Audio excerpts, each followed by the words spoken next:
Hello everyone, welcome to the class guys. कैसे हो आप सभी? उम्मीद करता हूं सभी बच्चे बहुत अच्छे होंगे, अच्छे से पढ़ाई लिखाई कर रहे होंगे। तो बच्चों, आज की इस क्लास में हम लेकर के आए हैं आपके लिए इलेक्ट्रोमैग्नेटिक वेव का कंप्लीट चैप्टर, और इसे हम वन शॉट में फिनिश कर देंगे। और आज की इस वीडियो के बाद आपको हर बार की तरह लगेगा कि हाँ सर, ये चैप्टर मेरा बढ़िया से फिनिश हो चुका है। तो बस टेंशन नहीं लेनी है, आपको बस इस वीडियो को पूरा देखना है जैसे आप हर बार देखते हो, और ये चैप्टर आपके दिमाग में बैठ जाएगा। तो चलिए हम शुरू करते हैं। लेकिन उससे पहले मैं आपको बताना चाहता हूं कि अगर आप चाहते हो फिजिक्स में बहुत अच्छा स्कोर करना, तो आपको चाहिए बहुत अच्छी क्वालिटी के क्वेश्चंस आपको मिल जाएं, जो कि आपके एग्जाम पॉइंट ऑफ व्यू से बहुत ज्यादा इंपॉर्टेंट हो।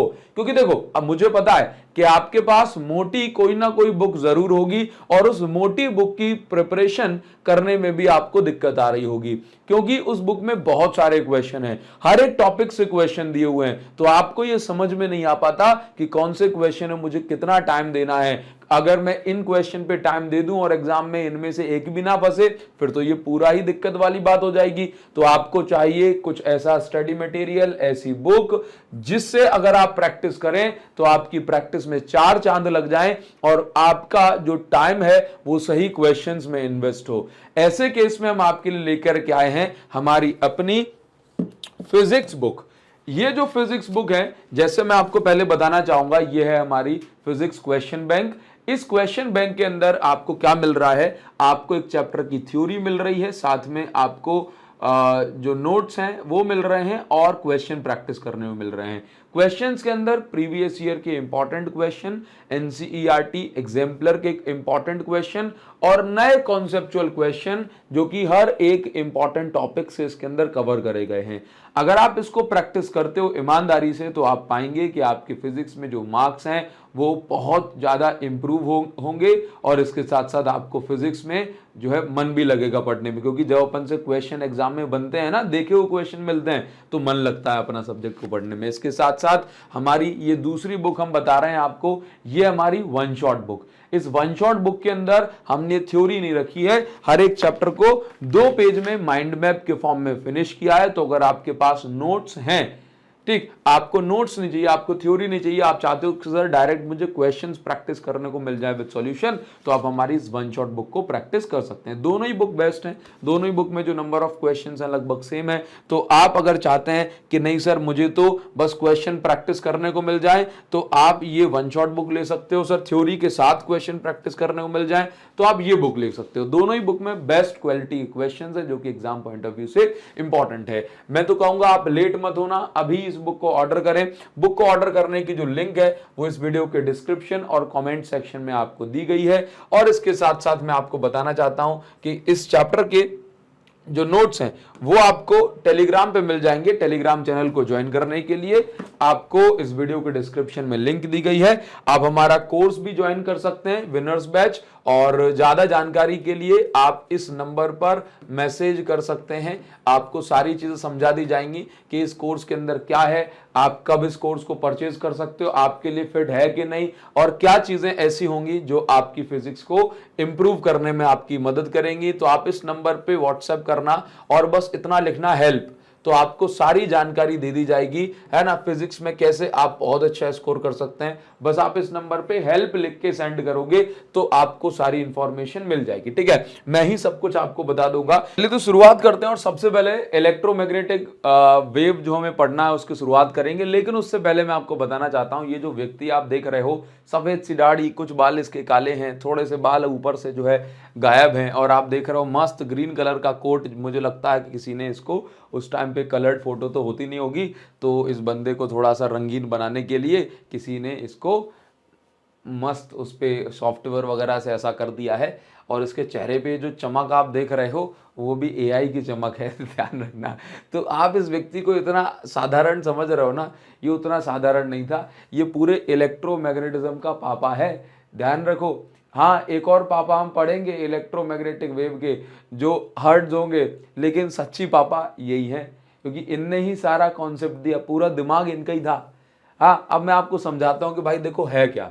ये जो आप इंस्टा पे दिन भर ठुमके लगाती हुई कन्या देखते रहते हो ना, एकदम रील, और आप हर जगह जो कमेंट ठोकते रहते हो कि साथ में क्या जोड़े 17 बन जाए, भाई बैच में बच्चा आ करके कमेंट कर रहे हैं, हाँ, तो उसका जो क्रेडिट है वो आप इनको दो, इनके चरण छुओ, जो कि अभी आपको नहीं दिख रहे हैं, मन में प्रणाम कर लो कि हे प्रभु आप हैं, इसलिए हम जो है ये इंस्टा भी चला पा रहे हैं, यूट्यूब भी चला पा रहे हैं, सारी चीजें।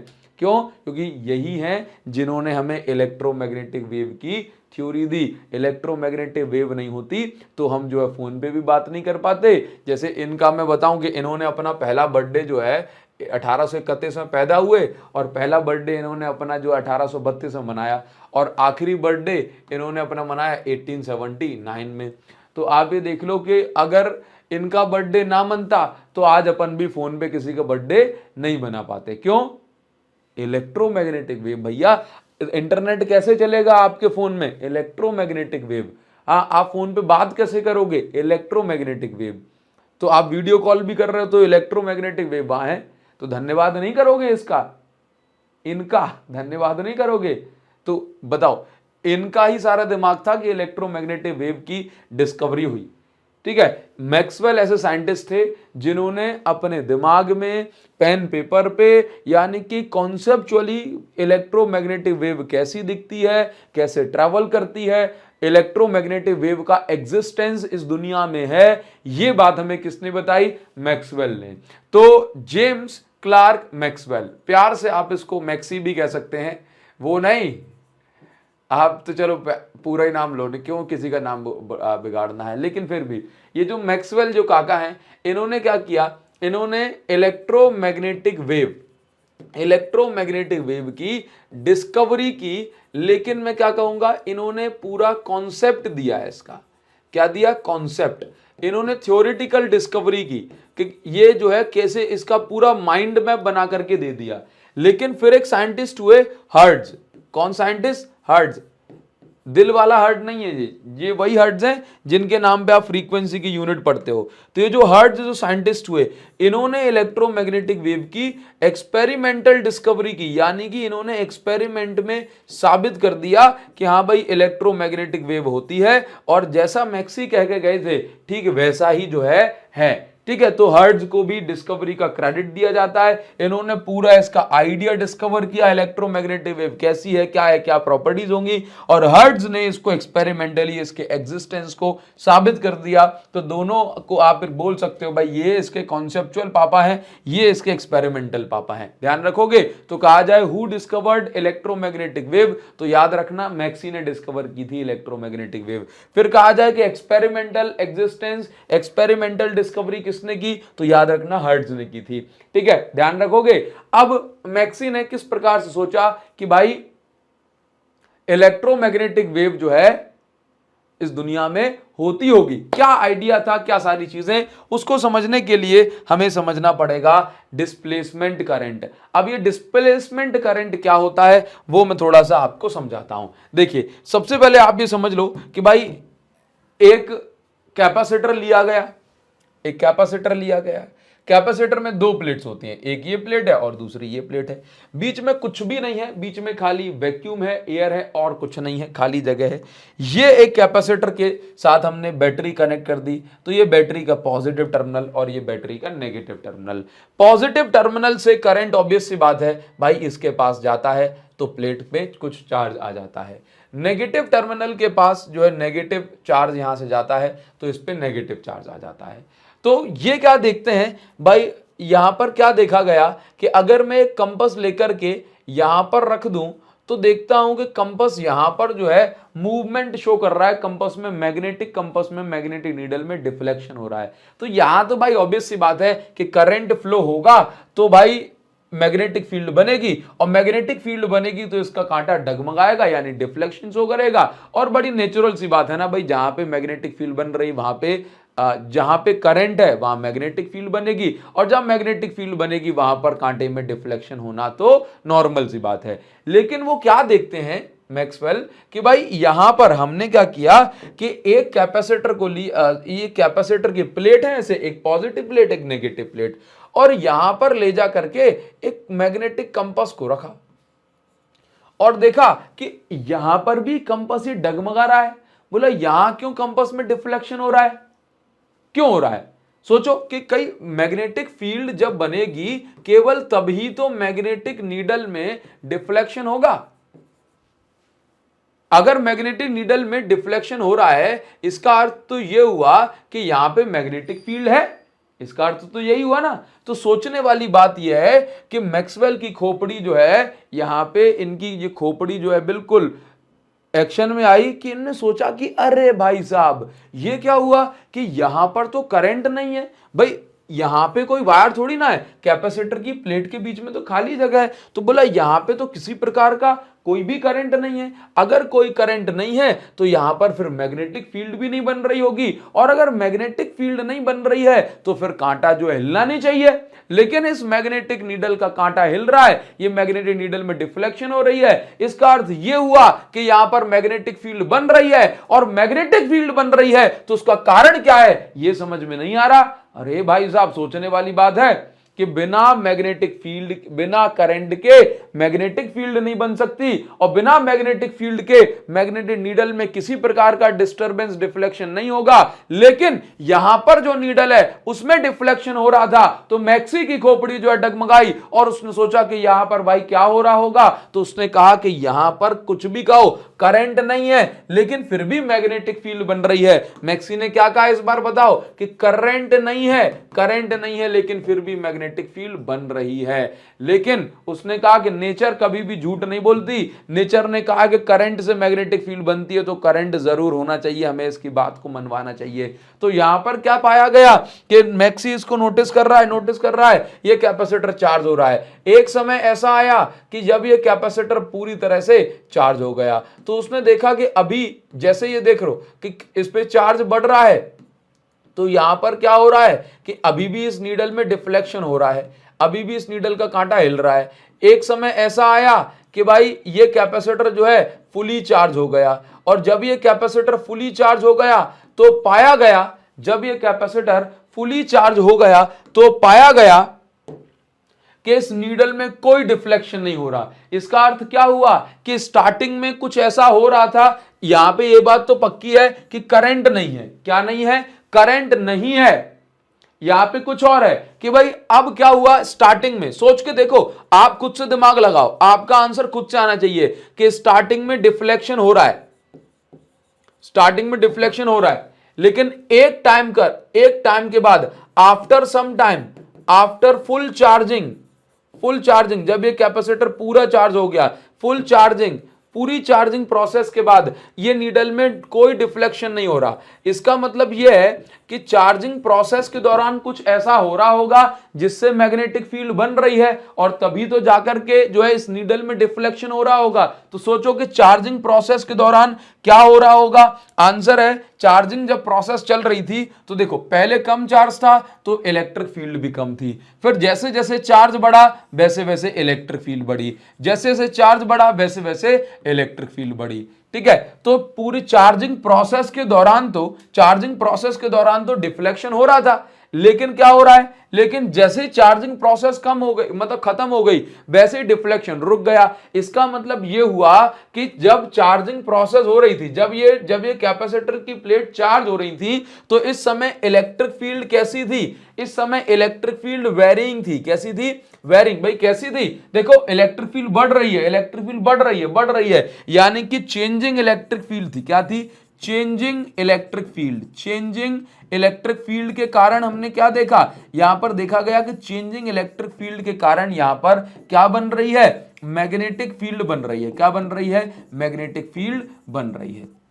चेंजिंग इलेक्ट्रिक फील्ड के कारण क्या बन रही है? Changing magnetic field. और कैसी मैग्नेटिक फील्ड बनेगी भाई? अगर इलेक्ट्रिक फील्ड कांस्टेंट नहीं है तो मैग्नेटिक फील्ड भी कांस्टेंट नहीं होगी। तो चेंजिंग इलेक्ट्रिक फील्ड के कारण क्या बनेगी? चेंजिंग मैग्नेटिक फील्ड बन रही है, और तभी तो जाकर के ये कांटा हिल रहा है। उन्होंने क्या किया कि जैसे मान के चलो इस कैपेसिटर को डिस्चार्ज किया गया और फिर यहां पर जो है फिर से नीडल रखी गई, तो फिर पाया गया कि इस नीडल में फिर से डिफ्लेक्शन हो रहा है। इसका अर्थ यह हुआ कि जब जब इस इलेक्ट्रिक फील्ड में वेरिएशन होगा तब तब इस नीडल में डिफ्लेक्शन हो रहा है। तो यहां से मैक्सी ने सोचा कि भाई इलेक्ट्रिक फील्ड के वेरिएशन से बन रही है मैग्नेटिक फील्ड, इलेक्ट्रिक फील्ड के वेरिएशन से बन रही है मैग्नेटिक फील्ड, और तब जाकर के ही ये कांटा जो है ये हिल रहा है। बात समझ गए? तो अब सोचा गया कि अगर ऐसी नई बात सामने आ जाएगी तो इतने सालों से लोगों ने जो पढ़ा है फिर दिक्कत होगी।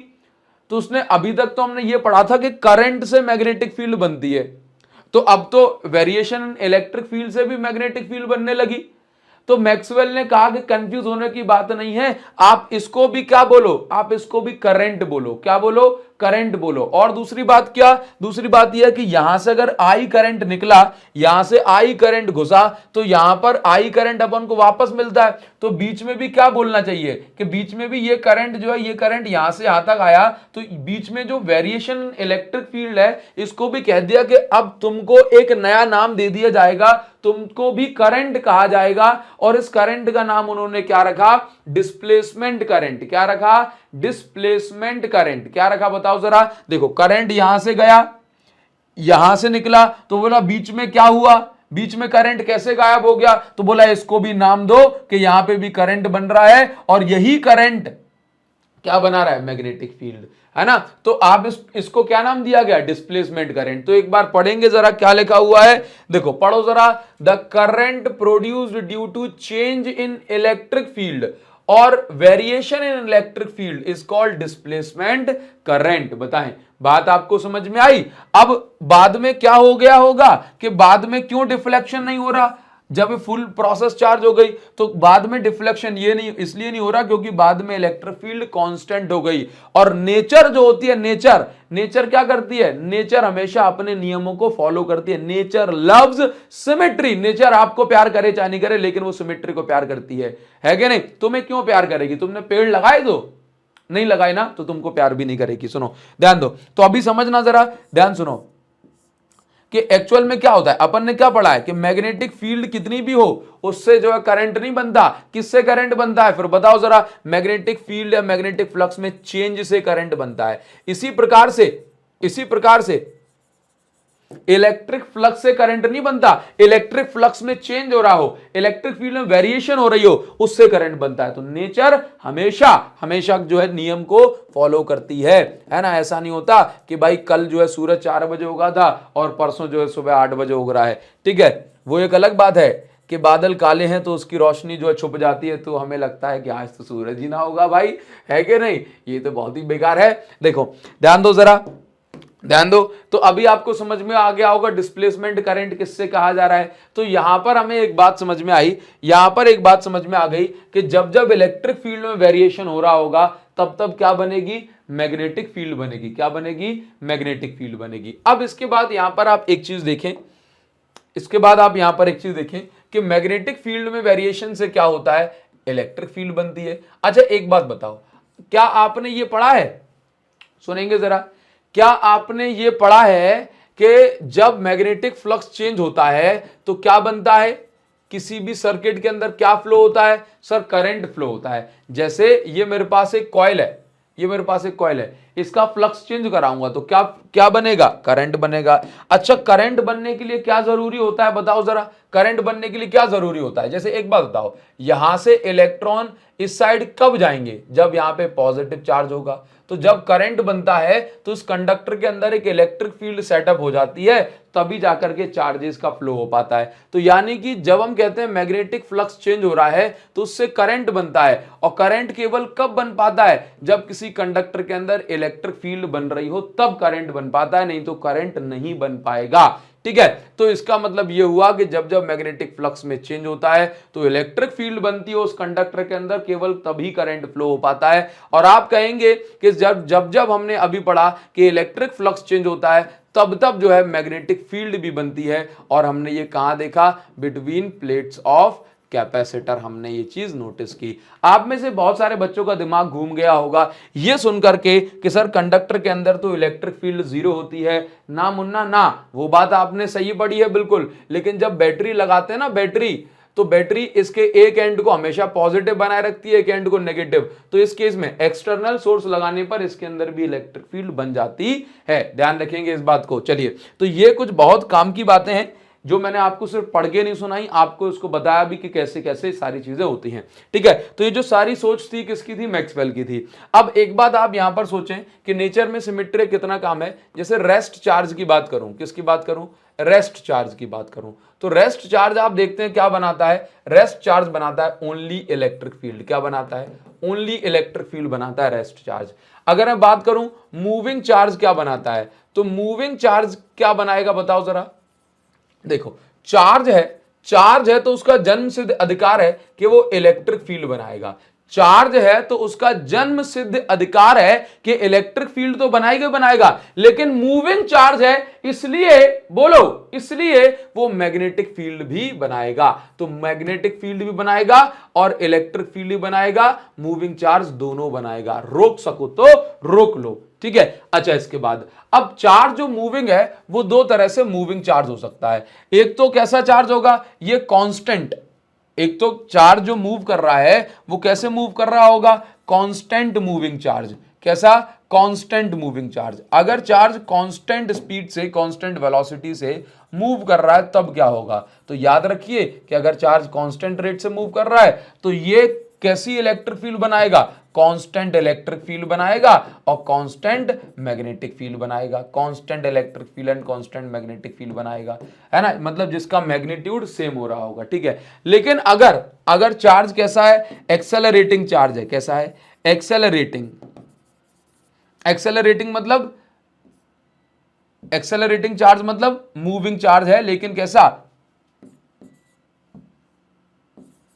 जिसकी वेलोसिटी बदल रही है। तो अगर एक्सेलरेटिंग चार्ज है तो ऐसे केस में क्या होगा? एक्सेलरेटिंग मतलब चेंजिंग वेलोसिटी। एक्सेलरेटिंग मतलब चेंजिंग वेलोसिटी। ठीक है, समझना।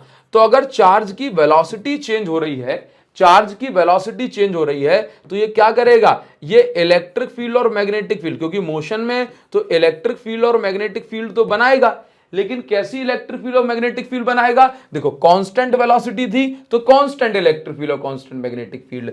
वेरिएशन यानी कि चेंजिंग वेलोसिटी है। एक्सेलरेशन का मतलब क्या है? वेलोसिटी बदल रही हो, तो चेंजिंग वेलोसिटी है तो ये भी क्या बनाएगा? Changing electric field and magnetic field. Changing electric field and magnetic field. ठीक है, और अभी आपने क्या देखा अभी यहां पे, और अभी आपको बताया गया कि भाई जब जब इलेक्ट्रिक फील्ड में वेरिएशन होगा तब तब मैग्नेटिक फील्ड बनेगी। तो आप यहां पर देखो कि अभी तक हमने क्या पढ़ लिया? मैक्सवेल के एक्सपेरिमेंट से भी पढ़ा, उससे भी हमने पहले पढ़ लिया था कि चेंजिंग मैग्नेटिक फील्ड, क्या मैं इसको बोलूंगा? Variation in magnetic field. तो याद रखिए, जब जब मैग्नेटिक फील्ड में वेरिएशन होगा, हमने पढ़ा है ना कि मैग्नेटिक फ्लक्स में चेंज होने से, मैग्नेटिक फ्लक्स में वेरिएशन होने से इलेक्ट्रिक करंट बनता है। और करंट कब बन पाता है? जब इलेक्ट्रिक फील्ड बन रही हो। अगर मैग्नेटिक फ्लक्स वेरिएशन वाला है तो करंट भी तो वेरिएशन वाला होगा। तो variation in magnetic field, variation in magnetic field से क्या बनता है? Variation in electric field. अगर आप मैग्नेटिक फील्ड में वेरिएशन करा रहे हो तो उससे इलेक्ट्रिक फील्ड बनेगी। और कैसी इलेक्ट्रिक फील्ड बनेगी? वेरिंग इलेक्ट्रिक फील्ड बनेगी। तो मैं इसको ऐसे लिखूंगा प्यार से कि भाई वेरिंग, और आसान भाषा में लिखूं चेंजिंग मैग्नेटिक फील्ड। जहां पे मैग्नेटिक फील्ड में चेंज हो रहा होगा वहां पे चेंजिंग इलेक्ट्रिक फील्ड बनती है, यानी कि चेंजिंग इलेक्ट्रिक फील्ड बनती है। और जहां पे इलेक्ट्रिक फील्ड में चेंज हो रहा होता है तो चेंजिंग इलेक्ट्रिक फील्ड क्या बनाती है? चेंजिंग मैग्नेटिक फील्ड बनाती है। मैग्नेटिक फील्ड बनाती है। बताओ जरा, ध्यान रखेंगे हमेशा।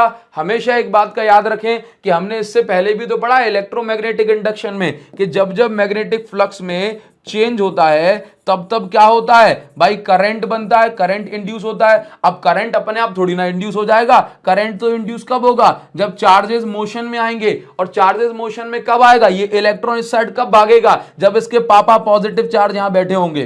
बताओ, है कि नहीं? इसकी मम्मी नेगेटिव चार्ज यहां से भगा रही होंगी।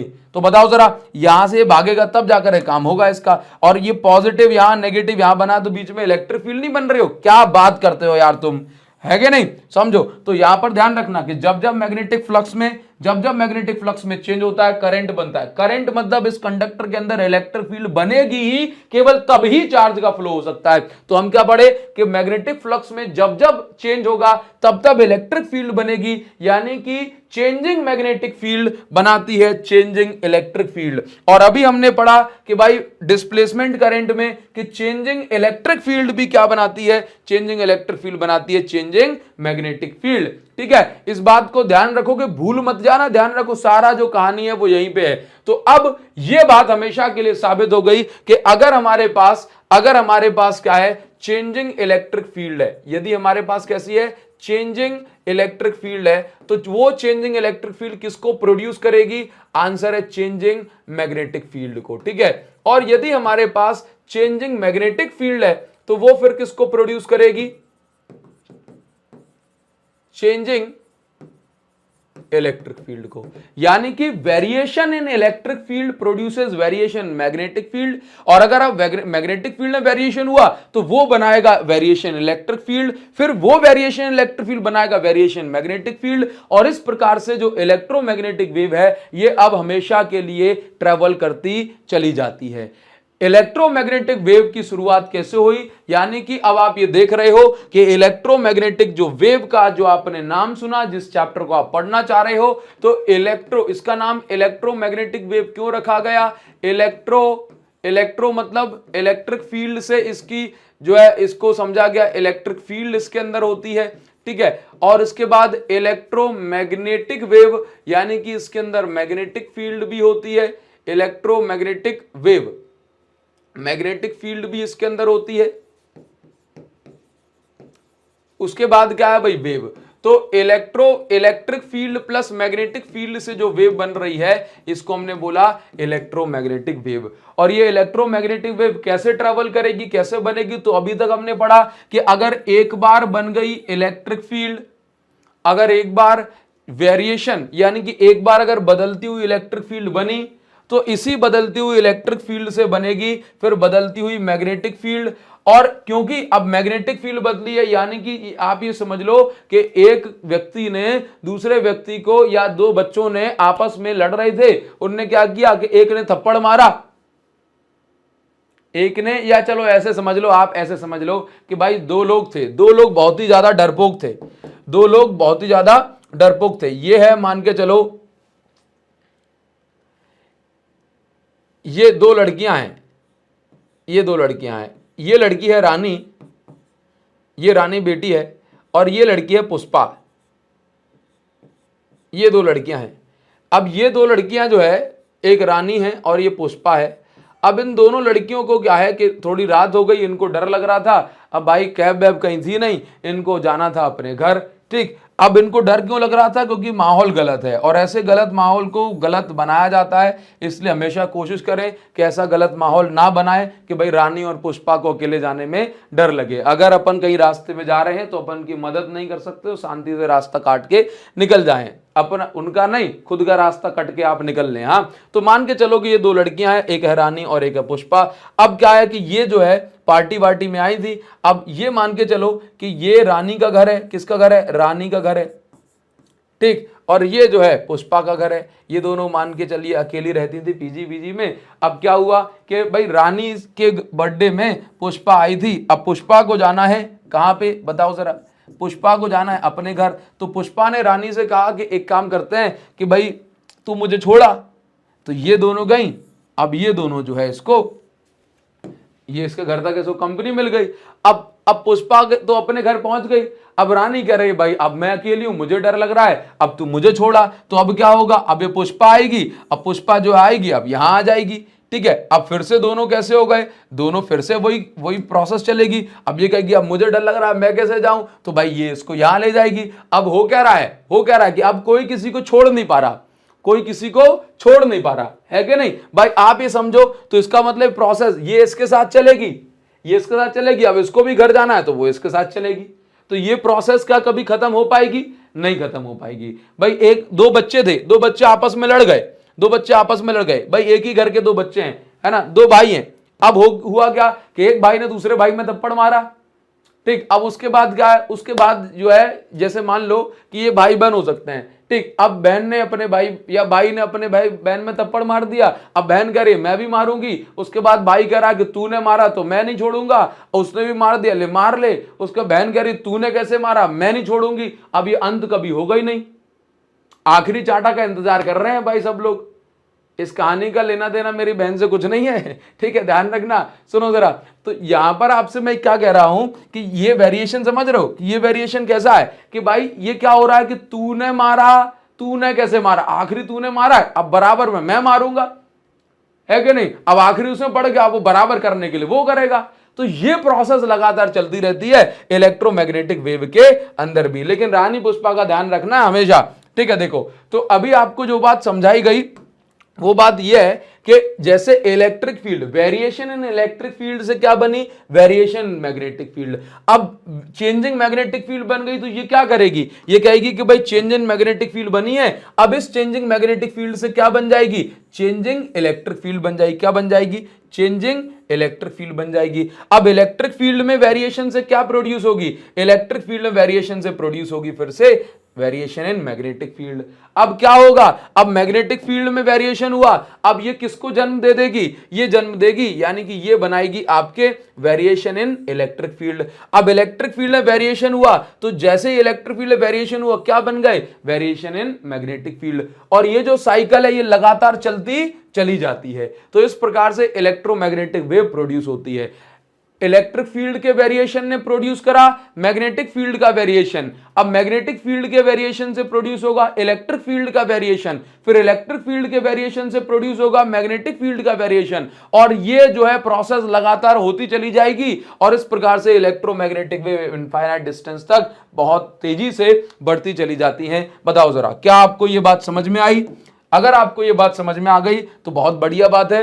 अच्छा, आगे हम इसमें आपको ये समझाने वाले हैं कि इलेक्ट्रोमैग्नेटिक वेव किस प्रकार से ट्रैवल करती हैं। तो हमेशा याद रखिए कि इलेक्ट्रिक फील्ड और मैग्नेटिक फील्ड इलेक्ट्रोमैग्नेटिक वेव के अंदर परपेंडिकुलर होती हैं। यानी कि आपको जैसे मान लो कि अगर मैं कह रहा हूं कि ये हमारे पास है इलेक्ट्रिक फील्ड, तो ये देखना जरा ध्यान से देखो, इलेक्ट्रिक फील्ड बताओ जरा कौन सी एक्सिस, वाई एक्सिस, चाहे ऊपर जाए चाहे नीचे जाए, कौन सी एक्सिस, वाई एक्सिस, कौन सी एक्सिस, वाई एक्सिस। अच्छा, ये मैग्नेटिक फील्ड कहां होगी, इसके परपेंडिकुलर, परपेंडिकुलर मतलब कौन सी एक्सिस, एक्स एक्सिस। ऐसे सोच लो, मान के चलो मैं कह रहा हूं एक्स एक्सिस ये रही, वाई एक्सिस ये रही, ठीक, तो ये है वाई एक्सिस, ये है एक्स एक्सिस, ये वाई एक्सिस, ये एक्स एक्सिस। तो इलेक्ट्रिक फील्ड कहां है, वाई एक्सिस में, मैग्नेटिक फील्ड कहां है, एक्स एक्सिस में, दोनों में वेरिएशन हो रहा है और ये ट्रैवल कहां करेंगी, जेड एक्सिस में, ठीक है। इलेक्ट्रिक फील्ड एक्स एक्सिस में, वाई एक्सिस में, मैग्नेटिक फील्ड जेड एक्सिस में, और ये ट्रैवल कहां करेंगी, इन दोनों की परपेंडिकुलर एक्सिस कहां है, जो भी होगी उसमें जाएगी। बताओ जरा, बात क्लियर हो गई कि नहीं हुई? जैसे मैं आपको बता रहा हूं, यहां पर देखिएगा कि इलेक्ट्रिक फील्ड ये रही, मैग्नेटिक फील्ड ये रही, इलेक्ट्रिक फील्ड और मैग्नेटिक फील्ड एक दूसरे के परपेंडिकुलर। अब ये क्या करेंगी, ट्रैवल कहां करेगी, इनके परपेंडिकुलर डायरेक्शन में। जैसे y है, ये x है, तो ट्रैवल कहां करेंगी, z में। तो ये इस प्रकार से वेरिएशन करती हुई इसके पास इस डायरेक्शन में जाएंगी। बताओ जरा, बात क्लियर है कि नहीं? तो इलेक्ट्रिक फील्ड और मैग्नेटिक फील्ड कैसी होती हैं, इलेक्ट्रोमैग्नेटिक वेव में एक दूसरे के परपेंडिकुलर होती हैं। Electric field and magnetic field are mutually perpendicular to each other, mutually perpendicular to each other, एक दूसरे के म्यूचुअली परपेंडिकुलर होती हैं। And their direction of propagation, यानी कि उनके आगे बढ़ने की डायरेक्शन ऑफ प्रोपेगेशन का मतलब है आगे बढ़ना, direction of propagation is perpendicular to both fields. Such wave is called transverse wave. और ऐसी वेव को हम क्या बोलते हैं, ट्रांसवर्स वेव बोलते हैं। समझ गए? ट्रांसवर्स वेव का मतलब क्या है, इलेक्ट्रिक फील्ड एक इलेक्ट्रिक फील्ड एक एक्सिस में मोशन कर रही है, मैग्नेटिक फील्ड दूसरी एक्सिस में मोशन कर रही है, दोनों परपेंडिकुलर हैं और ये दोनों का जो आगे बढ़ने की डायरेक्शन है वो इनके भी परपेंडिकुलर। जैसे वाई एक्सिस में इलेक्ट्रिक फील्ड, एक्स एक्सिस में मैग्नेटिक फील्ड, अब जो जेड एक्सिस है वो कहां होगी, इस साइड या इस साइड, तो इस जेड एक्सिस में दोनों वेव आगे बढ़ेंगी। ऐसी वेव को हम क्या बोलते हैं, ऐसी वेव को हम बोलते हैं ट्रांसवर्स वेव, यानी कि इनका जो आगे बढ़ने की डायरेक्शन है वो दोनों फील्ड पे परपेंडिकुलर होगी। बताओ जरा, तो इलेक्ट्रिक फील्ड ने बनाया मैग्नेटिक फील्ड, मैग्नेटिक फील्ड से बन गई फिर इलेक्ट्रिक फील्ड, फिर इलेक्ट्रिक फील्ड से बन गई मैग्नेटिक फील्ड, और ये चलता चला जाता है। क्लियर है बात? और इसको हम ऐसे ऐसे भी बता देते हैं कि ये देख रहे हो, जो इलेक्ट्रिक फील्ड जो है ये हमारी कुछ इस प्रकार से है और मैग्नेटिक फील्ड आप देख रहे हो ये कुछ इस प्रकार से है। क्लियर? ये आपने जो घुमा के क्यों बनाई है, क्योंकि ग्रीन वाली लाइन ऐसे लगनी चाहिए कि लेटी हुई है। कैसे लेटी हुई, मतलब हॉरिजॉन्टल प्लेन में है। ठीक है, बताओ जरा, ये बात क्लियर है? जैसे मान के चलो मैं आपसे कह रहा हूं कि भाई ये हो गई मेरे पास इलेक्ट्रिक फील्ड हो गई एक्स एक्सिस में, और ये जो आप देख रहे हो ये हो गई मेरे पास वाई एक्सिस में, या चलो ऐसे बोल दो, चलो ठीक है, और ये हो गई मेरे पास जेड एक्सिस में। और जो ये डायरेक्शन आप देख रहे हो कौन सी एक्सिस हो गई, जेड एक्सिस हो गई। मतलब ये वेव कौन सी एक्सिस में आगे बढ़ रही है, जेड एक्सिस में। सर एक्स ऊपर हो सकता है कि हाँ, एक्स वाई जेड कहीं भी दिखा सकते हो, बस तीनों एक दूसरे के परपेंडिकुलर होना चाहिए। बताओ, ये बात ध्यान रखोगे? चलो, अगर आप ये बात ध्यान रखोगे तो इसमें आपको एक और चीज याद रखनी है जिसको मैं बोलता हूं इक्वेशन ऑफ इलेक्ट्रोमैग्नेटिक वेव। तो मैक्सवेल ने हमें क्या बताई, मैक्सवेल ने हमें इन इलेक्ट्रोमैग्नेटिक वेव की कुछ इक्वेशन दी। जैसे कि ये जो इलेक्ट्रिक फील्ड है, इलेक्ट्रिक फील्ड, इस इलेक्ट्रिक फील्ड की इक्वेशन को हमने बोला ई नॉट, क्योंकि देखो ये ऐसा वेरिएशन है तो इसको हम साइन वेव बोलते हैं ना, क्या बोलते हैं, साइन वेव। तो इलेक्ट्रिक फील्ड की इक्वेशन क्या होगी, ई नॉट साइन के एक्स माइनस ओमेगा टी। ठीक है, अच्छा, और इसी प्रकार से मैग्नेटिक फील्ड किसी पर्टिकुलर टाइम पर क्या होगी, तो इसकी इक्वेशन होगी बी नॉट साइन के, अच्छा ये कौन सी एक्सिस में आगे बढ़ रही है, ये जेड एक्सिस में आगे बढ़ रही है, तो जेड के जेड माइनस ओमेगा टी।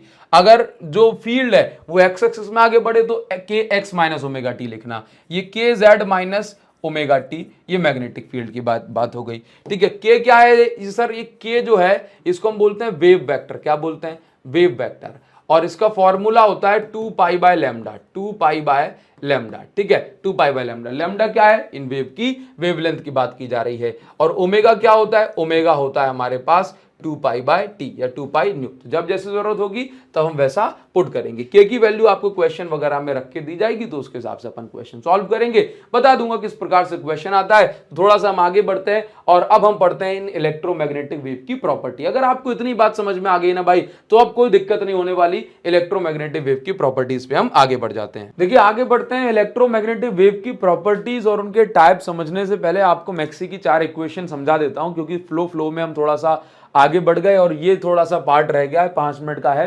देखो मैं आपको बताऊं मैक्सी ने क्या किया कि अभी तक हमने जितना इलेक्ट्रोमैग्नेटिज्म पढ़ा ना, तो उसमें कहा कि इलेक्ट्रोमैग्नेटिज्म में कुछ 4 इक्वेशन इतनी मेन है जो कि पूरे इलेक्ट्रोमैग्नेटिज्म का एक कंक्लूजन अपने अंदर रखती हैं। हाँ, तो उसने 4 इक्वेशंस को सिलेक्ट किया और उनके बारे में जो इंपॉर्टेंस है वो बताई। तो 4 इक्वेशंस हमने ये लिखी हैं। पहली इक्वेशन गॉस लॉ इलेक्ट्रोस्टैटिक्स से ली गई, दूसरी इक्वेशन गॉस लॉ मैग्नेटिज्म से ली गई, तीसरी इक्वेशन जो है फैराडे के इलेक्ट्रोमैग्नेटिज्म से ली गई, इलेक्ट्रोमैग्नेटिक इंडक्शन, चौथी इक्वेशन एम्पियर सर्कुलर लॉ का मॉडिफाइड फॉर्म है। चारों इक्वेशन को एक एक करके आपको समझाता हूं। तो सबसे पहले मैक्सी ने बताया कि भाई गॉस लॉ ऑफ इलेक्ट्रोस्टैटिक हमें समझना है। तो देखो उसने क्या, देखो सिंपल सी बात है, गॉस लॉ ऑफ इलेक्ट्रोस्टैटिक में हमें क्या समझ में आता है कि मान के चलो हमारे पास एक चार्ज क्यू है और यदि ये क्लोज सरफेस के अंदर है, तो भाई इस क्लोज सरफेस के अंदर है, तो फिर बताएं जरा आप, तो आप मुझे बताइए कि इसके साथ कुछ ना कुछ फ्लक्स तो लिंक होगा। इसका मतलब है कि अगर एक चार्ज है तो कुछ ना कुछ फ्लक्स लिंक हो पा रहा है कि नहीं हो पा रहा? हाँ सर, बिल्कुल हो रहा है। तो कितना फ्लक्स लिंक होगा? हमने कहा Q by epsilon not. Close integration E vector dot DS vector भी हम फ्लक्स को लिख सकते हैं। तो ये फर्स्ट इक्वेशन की इंपॉर्टेंस क्या है? तो उसने कहा कि आइसोलेटेड मोनोपोल्स या इलेक्ट्रिक मोनोपोल्स पॉसिबल हैं। ये इक्वेशन हमें बताती है कि इलेक्ट्रिक मोनोपोल्स पॉसिबल हैं। सर थोड़ा सा इसको एक्सप्लेन करो। इसको समझने के लिए आप इसको समझो, Gauss law of magnetism. Gauss law of magnetism क्या कहता है? जैसे मान के चलो किसी भी क्लोज सरफेस के अंदर अगर कोई मैग्नेट रखिए, किसी भी प्रकार की मैग्नेट, तो मैग्नेटिक फील्ड लाइन जो है मैग्नेट से बाहर जाएंगी नॉर्थ पोल से, साउथ पोल के अंदर जाएंगी, फिर साउथ से नॉर्थ ट्रेवल करेंगी, नॉर्थ से बाहर जाएंगी, साउथ के अंदर जाएंगी। तो जितनी मैग्नेटिक फील्ड लाइन इस सरफेस से बाहर निकली उतनी अंदर घुस गई। तो नेट फ्लक्स हमेशा कितना हुआ? 0 हुआ। तो आप यहां पर देखेंगे कि इसका अर्थ क्या हुआ? इसका अर्थ ये हुआ कि देखो मैग्नेटिक फील्ड लाइन जितनी बाहर निकली उतनी अंदर घुस गई। इसका मतलब ये हुआ कि जो मोनोपोल है, मैग्नेटिक मोनोपोल, वो पॉसिबल नहीं है। हमेशा दोनों पोल एक साथ पाए जाएंगे। नॉर्थ पोल है इसलिए बाहर निकल रही है, साउथ पोल है इसलिए अंदर घुस रही हैं। जबकि चार्ज के केस में ऐसा कुछ नहीं है ना। पॉजिटिव चार्ज और नेगेटिव चार्ज अलग अलग पॉसिबल है, क्योंकि यहां पे देखो अगर पॉजिटिव चार्ज हो तो पॉजिटिव फ्लक्स, नेगेटिव चार्ज हो तो नेगेटिव फ्लक्स कनेक्ट हो रहा है। जबकि यहां पर क्या है कि कोई सी भी मैग्नेट रखी हो, किसी प्रकार की मैग्नेट, हमेशा फ्लक्स 0 होगा। इसका मतलब है कि मैग्नेट के पास नॉर्थ और साउथ पोल दोनों ही पाए जाते हैं। तो ये वाली इक्वेशन क्या बता रही है? Magnetic monopoles are not possible, while electric monopole, अकेला एक पॉजिटिव एक नेगेटिव चार्ज पॉसिबल है, लेकिन अकेला एक नॉर्थ और अकेला साउथ पोल पॉसिबल नहीं है। ठीक है, आप इसका स्क्रीनशॉट ले सकते हो। टेलीग्राम पे नोट्स आपको मिल जाएंगे। टेलीग्राम चैनल की लिंक इस वीडियो को डिस्क्रिप्शन में ही आपको मिल रही है। इसके बाद Faraday's law of electromagnetic induction. Faraday ने क्या बताया था कि जब भी आप किसी कॉइल के साथ मैग्नेटिक फ्लक्स को चेंज कराएंगे तो भाई उससे क्या होगा? उससे होगा ये कि उस कॉइल के अंदर फ्लक्स जनरेट हो, फ्लक्स चेंज होने से ईएमएफ इंड्यूस हो जाएगा। कितना ईएमएफ इंड्यूस होता है वो हम समझते हैं कि भाई E is equal to minus d phi by d t. Phi को हम क्या लिख सकते हैं? फाई को हम लिख सकते हैं, फ्लक्स का फॉर्मूला क्या होता है? B vector dot d s vector. अच्छा, और ईएमएफ को हम क्या लिख सकते हैं? ईएमएफ को हम लिख सकते हैं ई vector dot D R vector. Sir कैसे लिख सकते हैं? देखो बहुत सिंपल सी बात है कि आप एक बात बताओ, E is equal to d V by d r होता है इलेक्ट्रिक फील्ड माइनस ये होता है। अच्छा, अब आप ध्यान से देखो जरा यहाँ पे, तो अगर मैं ऐसे लिख रहा हूं, अगर मैं ऐसे लिख रहा हूं कि E और ये डी आर आ गया इस साइड, इज इक्वल टू में क्या बचा है? डीवी बचा है। डीवी क्या होता है? Potential difference. पोटेंशियल डिफरेंस को मैं ईएमएफ लिख सकता हूं ओपन सर्किट में, तो ये बन गया E vector dot D R vector. E क्या है? Electric field. ठीक है, तो E vector dot D R vector, यहाँ पे ये माइनस साइन भी लगा सकता हूं, तो माइनस से माइनस उड़ जाएगा। तो हमारे पास फैराडे के लॉ का एक इंपॉर्टेंट फॉर्म जो है ये आ गया। अगर आप सिर्फ मैग्नीट्यूड लेने वाले हो तो आप देखते हैं कई जगह माइनस साइन नहीं भी लगा होता है। क्लियर है? चलो आगे हम बढ़ जाएंगे और नेक्स्ट आपको बताएंगे। तो ये लॉ क्या बता रहा था? फैराडे का इलेक्ट्रोमैग्नेटिक इंडक्शन जो हमने फैराडे लॉ में पढ़ा था, वही लिखा है कि जब जब मैग्नेटिक फ्लक्स में चेंज होगा तब तक ईएमएफ इंड्यूस होगा, और जो ईएमएफ इंड्यूस होगा ये rate of change of flux के डायरेक्टली प्रोपोर्शनल होने वाला है। इसके बाद क्या है भाई? Ampere circuital law, modified ampere circuital law. देखो एम्पियर सर्किटल लॉ क्या कहता था कि भाई किसी भी क्लोज लूप से कितना फ्लक्स लिंक होगा ये किस पर डिपेंड करेगा? ये डिपेंड करेगा कि उस लूप के अंदर कितना नेट चार्ज एनक्लोज्ड है। ठीक है, तो हमने पढ़ा था B vector dot dl vector is equal to mu naught into current enclosed. कितना? नेट करंट एनक्लोज्ड है, नेट करंट एनक्लोज्ड है। ठीक है, तो अब आप ये समझो कि कितना नेट करंट है। तो आप पहले हम क्या लिखते थे? सिंपल आई ई को बस आई लिख देते थे, लेकिन अब क्या है? करंट जो है दो टाइप के हो सकते हैं, कंडक्शन करंट भी हो सकता है और अभी हमने पढ़ा डिस्प्लेसमेंट करंट भी हो सकता है। तो कंडक्शन करंट को क्या लिखा गया? आईसी, और डिस्प्लेसमेंट करंट को क्या लिखा गया? Epsilon naught d phi by d t. Sir ये कैसे लिखा गया? तो ये मैं यहीं पर ऐड करना चाहूंगा और यहीं पर आपको बताना चाहूंगा डिस्प्लेसमेंट करंट वाली स्लाइड में कि भाई डिस्प्लेसमेंट करंट को आप कितना लिखोगे? तो यहां पे लिखना डिस्प्लेसमेंट करंट। देखना जरा, जैसे अगर मैं आपसे कहूं कि ईएमएफ जो आपने निकाला था, या करंट की बात कर लें डिस्प्लेसमेंट करंट, तो डिस्प्लेसमेंट करंट कैसे प्रोड्यूस हो रहा है? सर डिस्प्लेसमेंट करंट जो प्रोड्यूस हो रहा है ये प्रोड्यूस हो रहा है इलेक्ट्रिक फ्लक्स में चेंज होने से। तो d phi by d t. ठीक है, इलेक्ट्रिक फ्लक्स है तो ई लगा दिया। अब क्योंकि कोई मीडियम, जो मीडियम है उसकी परमिटिविटी का आप इनटू कर दो, तो ये डिस्प्लेसमेंट करंट का फाइनल फॉर्मूला बन जाता है। ठीक है, और यही फॉर्मूला आपको यहां पर देखने को मिल रहा है। क्लियर है? कहां गया भाई? ये बन गया। तो आप यहां पर ई और लगा सकते हो कि डिस्प्लेसमेंट करंट का ये फॉर्मूला हो गया। जब जरूरत होगी अपन कैलकुलेट कर लेंगे। क्लियर? तो ये मैक्सी की 4 यानी मैक्सवेल की 4 इक्वेशंस थी। उम्मीद करता हूं आपको इनका एक ओवरव्यू मिल गया होगा। इन पे कोई खूब खतरनाक सा कोई क्वेश्चन कभी नहीं पूछा गया। क्लियर? आगे हम बढ़ जाएंगे और नेक्स्ट अब हमें जो पढ़ना है दैट इज इलेक्ट्रोमैग्नेटिक वेव और उनकी प्रॉपर्टीज। तो अभी तक हमने इलेक्ट्रोमैग्नेटिक वेव में पढ़ा कि इलेक्ट्रोमैग्नेटिक वेव ऐसी वेव है जिनको आगे बढ़ने के लिए किसी मीडियम की रिक्वायरमेंट नहीं होती। जो बिना किसी मीडियम के भी आगे बढ़ सकती हैं। जैसे साउंड है, अब साउंड क्या है, अगर उसको कोई मीडियम ना मिले तो साउंड आगे नहीं बढ़ सकता। आगे बढ़ने को यहां प्रोपेगेट कहा जा रहा है। जबकि लाइट, लाइट को कोई मीडियम नहीं मिल रहा, एयर है, वैक्यूम है, कोई बात नहीं, लाइट आगे बढ़ती चली जाएगी। तो इलेक्ट्रोमैग्नेटिक वेव ऐसी वेव होती हैं जिनको आगे बढ़ने के लिए किसी प्रकार के मीडियम की आवश्यकता नहीं होती। और इलेक्ट्रोमैग्नेटिक वेव किस तरह के चार्ज से प्रोड्यूस होती हैं? तो आंसर है electromagnetic wave are produced by oscillating charge, क्योंकि ऑसिलेशन जब होता है तो चार्ज का एक्सेलरेशन, ऑसिलेटरी मोशन कैसा मोशन है? एक्सेलरेटिंग मोशन, है ना। तो electromagnetic wave are produced by कौन से चार्ज के द्वारा?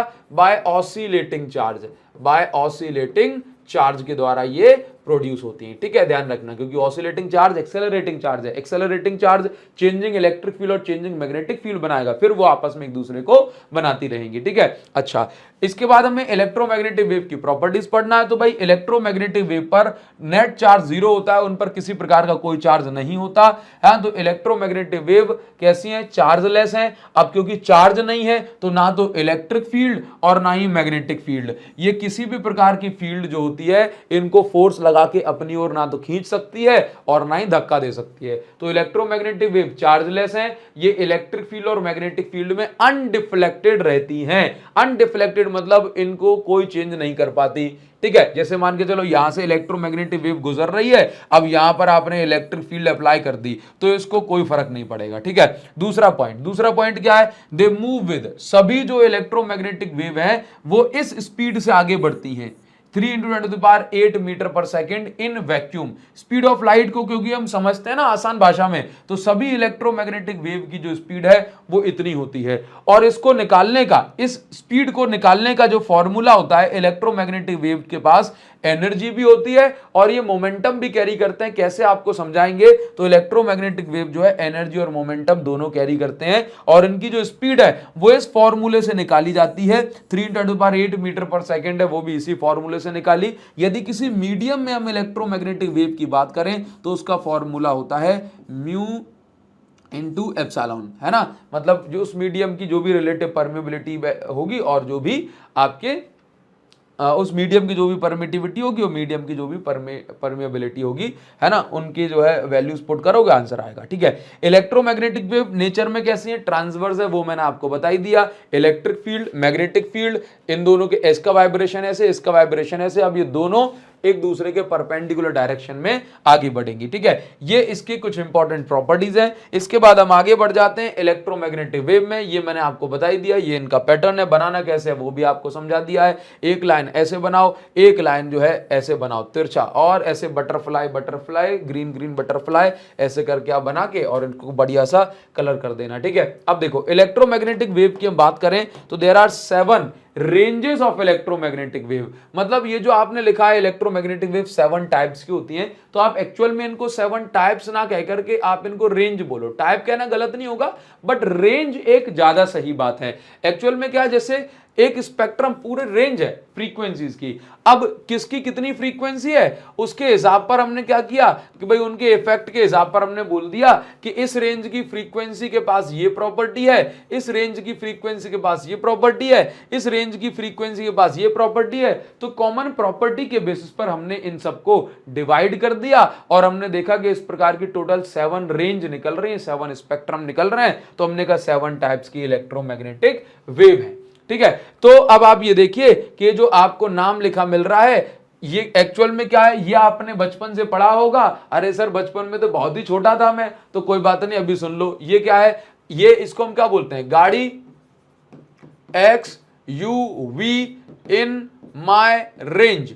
गाड़ी XUV इन माय रेंज, पापा के पास खूब पैसा है, बोला गाड़ी XUV गाड़ी तो मेरी रेंज में ही है। हाँ, तो गाड़ी XUV in my range. G for gamma, X for X ray, U मतलब अल्ट्रावायलेट, V मतलब विजिबल रे, इन मतलब इंफ्रारेड, माय मतलब माइक्रो, रेंज मतलब रेडियो। गाड़ी XUV इन माय रेंज। ठीक है, तो आप ये इस प्रकार से आप इन सभी के जो नाम को है वो याद रख सकते हैं। अब ये जो आपने नाम लिखा हुआ है, मतलब इन सभी के टाइप्स बताए हैं, उसमें आपको ज्यादा जरूरी बात यह है कि ऊपर लिखी गई जो वेव है उसकी जो फ्रीक्वेंसी है वो सबसे ज्यादा है। फ्रीक्वेंसी का मतलब समझते हो, ये 1 सेकंड में अपने ऑसिलेशंस खूब सबसे ज्यादा पूरे कर लेती है। तो आप देख रहे हो ऊपर जो लिखी है, ऊपर से नीचे आते समय आप देखोगे, ऊपर से नीचे आते समय जो फ्रीक्वेंसी है वो घटेगी और वेवलेंथ बढ़ेगी। नहीं समझे? चलो एक बार आपको रफ में समझाता हूं। फेयर की कोई बात आपको समझ में नहीं आती, रफ की समझ लो। ऊपर क्या है भाई? गामा रे, नीचे क्या है? एक्स रे, उसके बाद अल्ट्रा वायलेट, ठीक है, उसके बाद विजिबल रे, उसके बाद इन माई रेंज, इन मतलब infrared, infrared, then microwave, microwave, उसके बाद रेडियो वेव। सबकी जो है कहानी आपको एक बार विस्तार में समझाता हूं। देखो जो गामा रे है इसकी जो फ्रीक्वेंसी है, फ्रीक्वेंसी कैसी है? फ्रीक्वेंसी मैक्सिमम है। गामा रे की फ्रीक्वेंसी कैसी है? मैक्सिमम है। अब आप जब नीचे आओगे तो फ्रीक्वेंसी डिक्रीज होगी, फ्रीक्वेंसी नीचे आप आओगे ऊपर से तो क्या होगी? फ्रीक्वेंसी डिक्रीज होगी, डिक्रीज होगी, ठीक है। अब आप मुझे एक बात बताओ, अगर आप नहीं जानते तो मैं आपको बता देता हूं कि वेव की जो फ्रीक्वेंसी है और वेवलेंथ है ये इनवर्सली प्रोपोर्शनल है। तो नीचे आ रहे हो तो फ्रीक्वेंसी डिक्रीज हो रही है, लेकिन लेकिन नीचे आ रहे हो तो फ्रीक्वेंसी कैसी हो रही है? डिक्रीज हो रही है। तो अगर नीचे आप आओगे तो वेवलेंथ क्या होगी? नीचे आते समय फ्रीक्वेंसी तो घटेगी लेकिन वेवलेंथ क्या होगी? वेवलेंथ बढ़ेगी। ये इंक्रीज होना डिक्रीज होना मैं बहुत जो है बोलने में ही बहुत दिक्कत होती है। आप तो ऐसे बोला करो, नीचे आए तो फ्रीक्वेंसी घटेगी, ऊपर वाले की फ्रीक्वेंसी सबसे ज्यादा है। समझ लेना, ऊपर वाला यानी कि भगवान, ऊपर वाले की फ्रीक्वेंसी, ऊपर वाले की एनर्जी, ऊपर वाले की पेनिट्रेटिंग पावर सबसे ज्यादा है। तो आप नीचे की ओर आते हैं तो फ्रीक्वेंसी घटने लगती है, एनर्जी घटने लगती है, पेनिट्रेटिंग पावर घटने लगती है, और अगर फ्रीक्वेंसी घट रही है तो वेवलेंथ जो है ये बढ़ेगी। क्या बढ़ेगी? वेवलेंथ बढ़ेगी। फ्रीक्वेंसी और वेवलेंथ जो है एक दूसरे के इनवर्सली प्रोपोर्शनल होते हैं। फ्रीक्वेंसी आप समझते हो ना, 1 सेकंड में कोई भी वेव कितने साइकिल पूरी कर रही हो। वेवलेंथ मतलब ये प्रॉपर एक साइकिल की लंबाई कितनी है उसको हम वेवलेंथ बोलते हैं ना। तो आप देख रहे हो, एक बात याद रखो, ऊपर वाले की गामा की क्या याद रखो? ऊपर वाले की फ्रीक्वेंसी, पेनिट्रेटिंग पावर खूब ज्यादा ताकतवर है, भयंकर है, इसलिए गामा रे की फ्रीक्वेंसी सबसे ज्यादा है। और नीचे की ओर हम आते हैं तो फ्रीक्वेंसी घटती है, लेकिन नीचे की ओर फ्रीक्वेंसी घट रही है तो वेवलेंथ बढ़ेगी। तो अगर मैं आपसे पूछूं कि ये बताओ कि फ्रीक्वेंसी सबसे ज्यादा किसकी? Highest frequency. क्या पूछूं? हाईएस्ट फ्रीक्वेंसी, हाईएस्ट फ्रीक्वेंसी क्या बोलोगे? तो आप कहोगे सर गामा रे की है, गामा रे। अगर मैं आपसे कहता हूं कि हाईएस्ट वेवलेंथ, हाईएस्ट वेवलेंथ किसकी है तो क्या बोलोगे? हाईएस्ट वेवलेंथ किसकी है तो क्या बोलोगे? रेडियो वेव की है। किसकी है? रेडियो वेव की। अच्छा, इसको उल्टा भी हम समझ सकते हैं कि अगर नीचे की ओर जा रहे हैं तो फ्रीक्वेंसी घट रही है और ऊपर की ओर जा रहे हैं तो फ्रीक्वेंसी बढ़ रही है, ठीक है। अगर मैं नीचे की ओर जा रहा हूं तो वेवलेंथ बढ़ रही है और ऊपर की ओर जा रहा हूं तो क्या बोलूंगा? कि वेवलेंथ जो है घट रही है। बताओ, ये बात क्लियर है ना? अच्छा, एक बात याद रखो, जिसकी फ्रीक्वेंसी जितनी ज्यादा, फ्रीक्वेंसी ज्यादा, जिसकी फ्रीक्वेंसी जितनी ज्यादा उतनी ज्यादा पेनिट्रेटिंग पावर होती है। पेनिट्रेटिंग पावर मतलब आर पार जाने की क्षमता। तो गामा रे की पेनिट्रेटिंग पावर इतनी ज्यादा होती है कि ये थिक आयरन की शीट को भी पेनिट्रेट करके आर पार चली जाती है। ध्यान रखेंगे। अब इनकी प्रॉपर्टीज क्या क्या है वो सारी बातें मैं आपको यहां पर समझा देता हूं। आप स्क्रीनशॉट ले लो, टेलीग्राम पे नोट्स आपको मिल जाएंगे, ठीक है। चलो आगे हम बढ़ेंगे। अब सबकी प्रॉपर्टीज, यूजेस, प्रोडक्शन क्या क्या है वो मैं आपको अभी यहां पर बताता हूं। तो सबसे पहला जो नंबर है वो गामा रे का ही है। गामा रे का प्रोडक्शन कैसे होता है तो याद रखो, radio active decay. Radio active decay समझते हो, जब किसी एटम की न्यूक्लियस भारी हो जाती है तो वो खुद से टूटने लग जाती है, और जब वो टूटती है तो क्या होता है कि भाई इसके अंदर से पार्टिकल बाहर निकलते हैं, और पार्टिकल बाहर निकलती है तो इनके साथ एक इलेक्ट्रोमैग्नेटिक वेव भी बाहर निकलती है, जो कि काफी खूंखार, खतरनाक होती है। इसकी एनर्जी इतनी ज्यादा कि सीधे इसके एक्सपोजर में आ जाएंगे तो स्किन कैंसर जैसी खतरनाक बीमारियां हो सकती हैं और हो जाती हैं। क्यों? क्योंकि इनकी जो मैं कहूं कि भाई इनके अंदर इतनी क्षमता होती है, इतनी एनर्जी होती है कि सीधे ये सेल पे अटैक करती है और उसका जो स्ट्रक्चर है वो ही बर्बाद कर देती है। ठीक है, तो इलेक्ट्रोमैग्नेटिक वेव जो है कहां से प्रोड्यूस होती है? रेडियो एक्टिव डिके के दौरान जो वेव निकलती है उसको हम गामा रे बोलते हैं। क्या बोलते हैं? Gamma ray. अब इनके यूजेस क्या है भाई? देखो, ये गामा रे की पेनिट्रेटिंग पावर इतनी ज्यादा होती है कि अगर हम इनके डायरेक्ट एक्सपोजर में आ जाए तो स्किन का सेल्स का जो कॉम्बिनेशन है या कहूं सेल्स का जो स्ट्रक्चर है वो डिस्टर्ब हो जाता है। लेकिन अब आप देखते हो कैंसर में जो सेल्स की जो ग्रोथ है वो बहुत ज्यादा होने लगती है, सेल की ग्रोथ जो है इरेगुलर हो जाती है। तो उस ग्रोथ को रोकने के लिए, उन कैंसरस सेल को किल करने के लिए इन पर खूब ज्यादा एनर्जेटिक वेव डाली जाती है सो दैट इन सेल की ग्रोथ रुक जाए। और वो वेव कौन सी होती है? वो वेव गामा रे ही होती है। जैसे आपने सुना है जहर ही जहर को काटता है ना? आपने सुना है भाई जो लोहा ही लोहे को काटता है। इसी प्रकार से अगर गामा रे से कैंसर हो सकता है तो ये कैंसरस सेल्स को ट्रीट करने के लिए भी गामा रे का इस्तेमाल किया जाता है। ठीक है, अच्छा, इनका यूज और क्या है भाई? एयरक्राफ्ट इंजन में क्या डिटेक्ट करना है? क्रैक्स। जैसे मान के चलो अगर आपकी स्किन के अंदर क्रैक हो गया हड्डी में तो एक्सरे आर पार जाकर के पता लगा लेती है। इसी प्रकार से अब इंजन वगैरह के अंदर क्रैक है तो गामा रे से पता लगाया जा सकता है। गामा रे की पेनिट्रेटिंग पावर स्किन से थोड़ी ज्यादा है ना? तो याद रखेंगे एक्सरे से ज्यादा है। चलिए, इसके बाद क्या है? To study nuclear structure, nucleus के स्ट्रक्चर को स्टडी करना है, वहां पे भी गामा रे का इस्तेमाल किया जाता है। इसके बाद हम बात करेंगे एक्सरे की। तो भाई एक्सरे कैसे प्रोड्यूस होती है? तो यहां पर क्या लिखा हुआ है? ऑन बॉम्बार्डिंग फास्ट मूविंग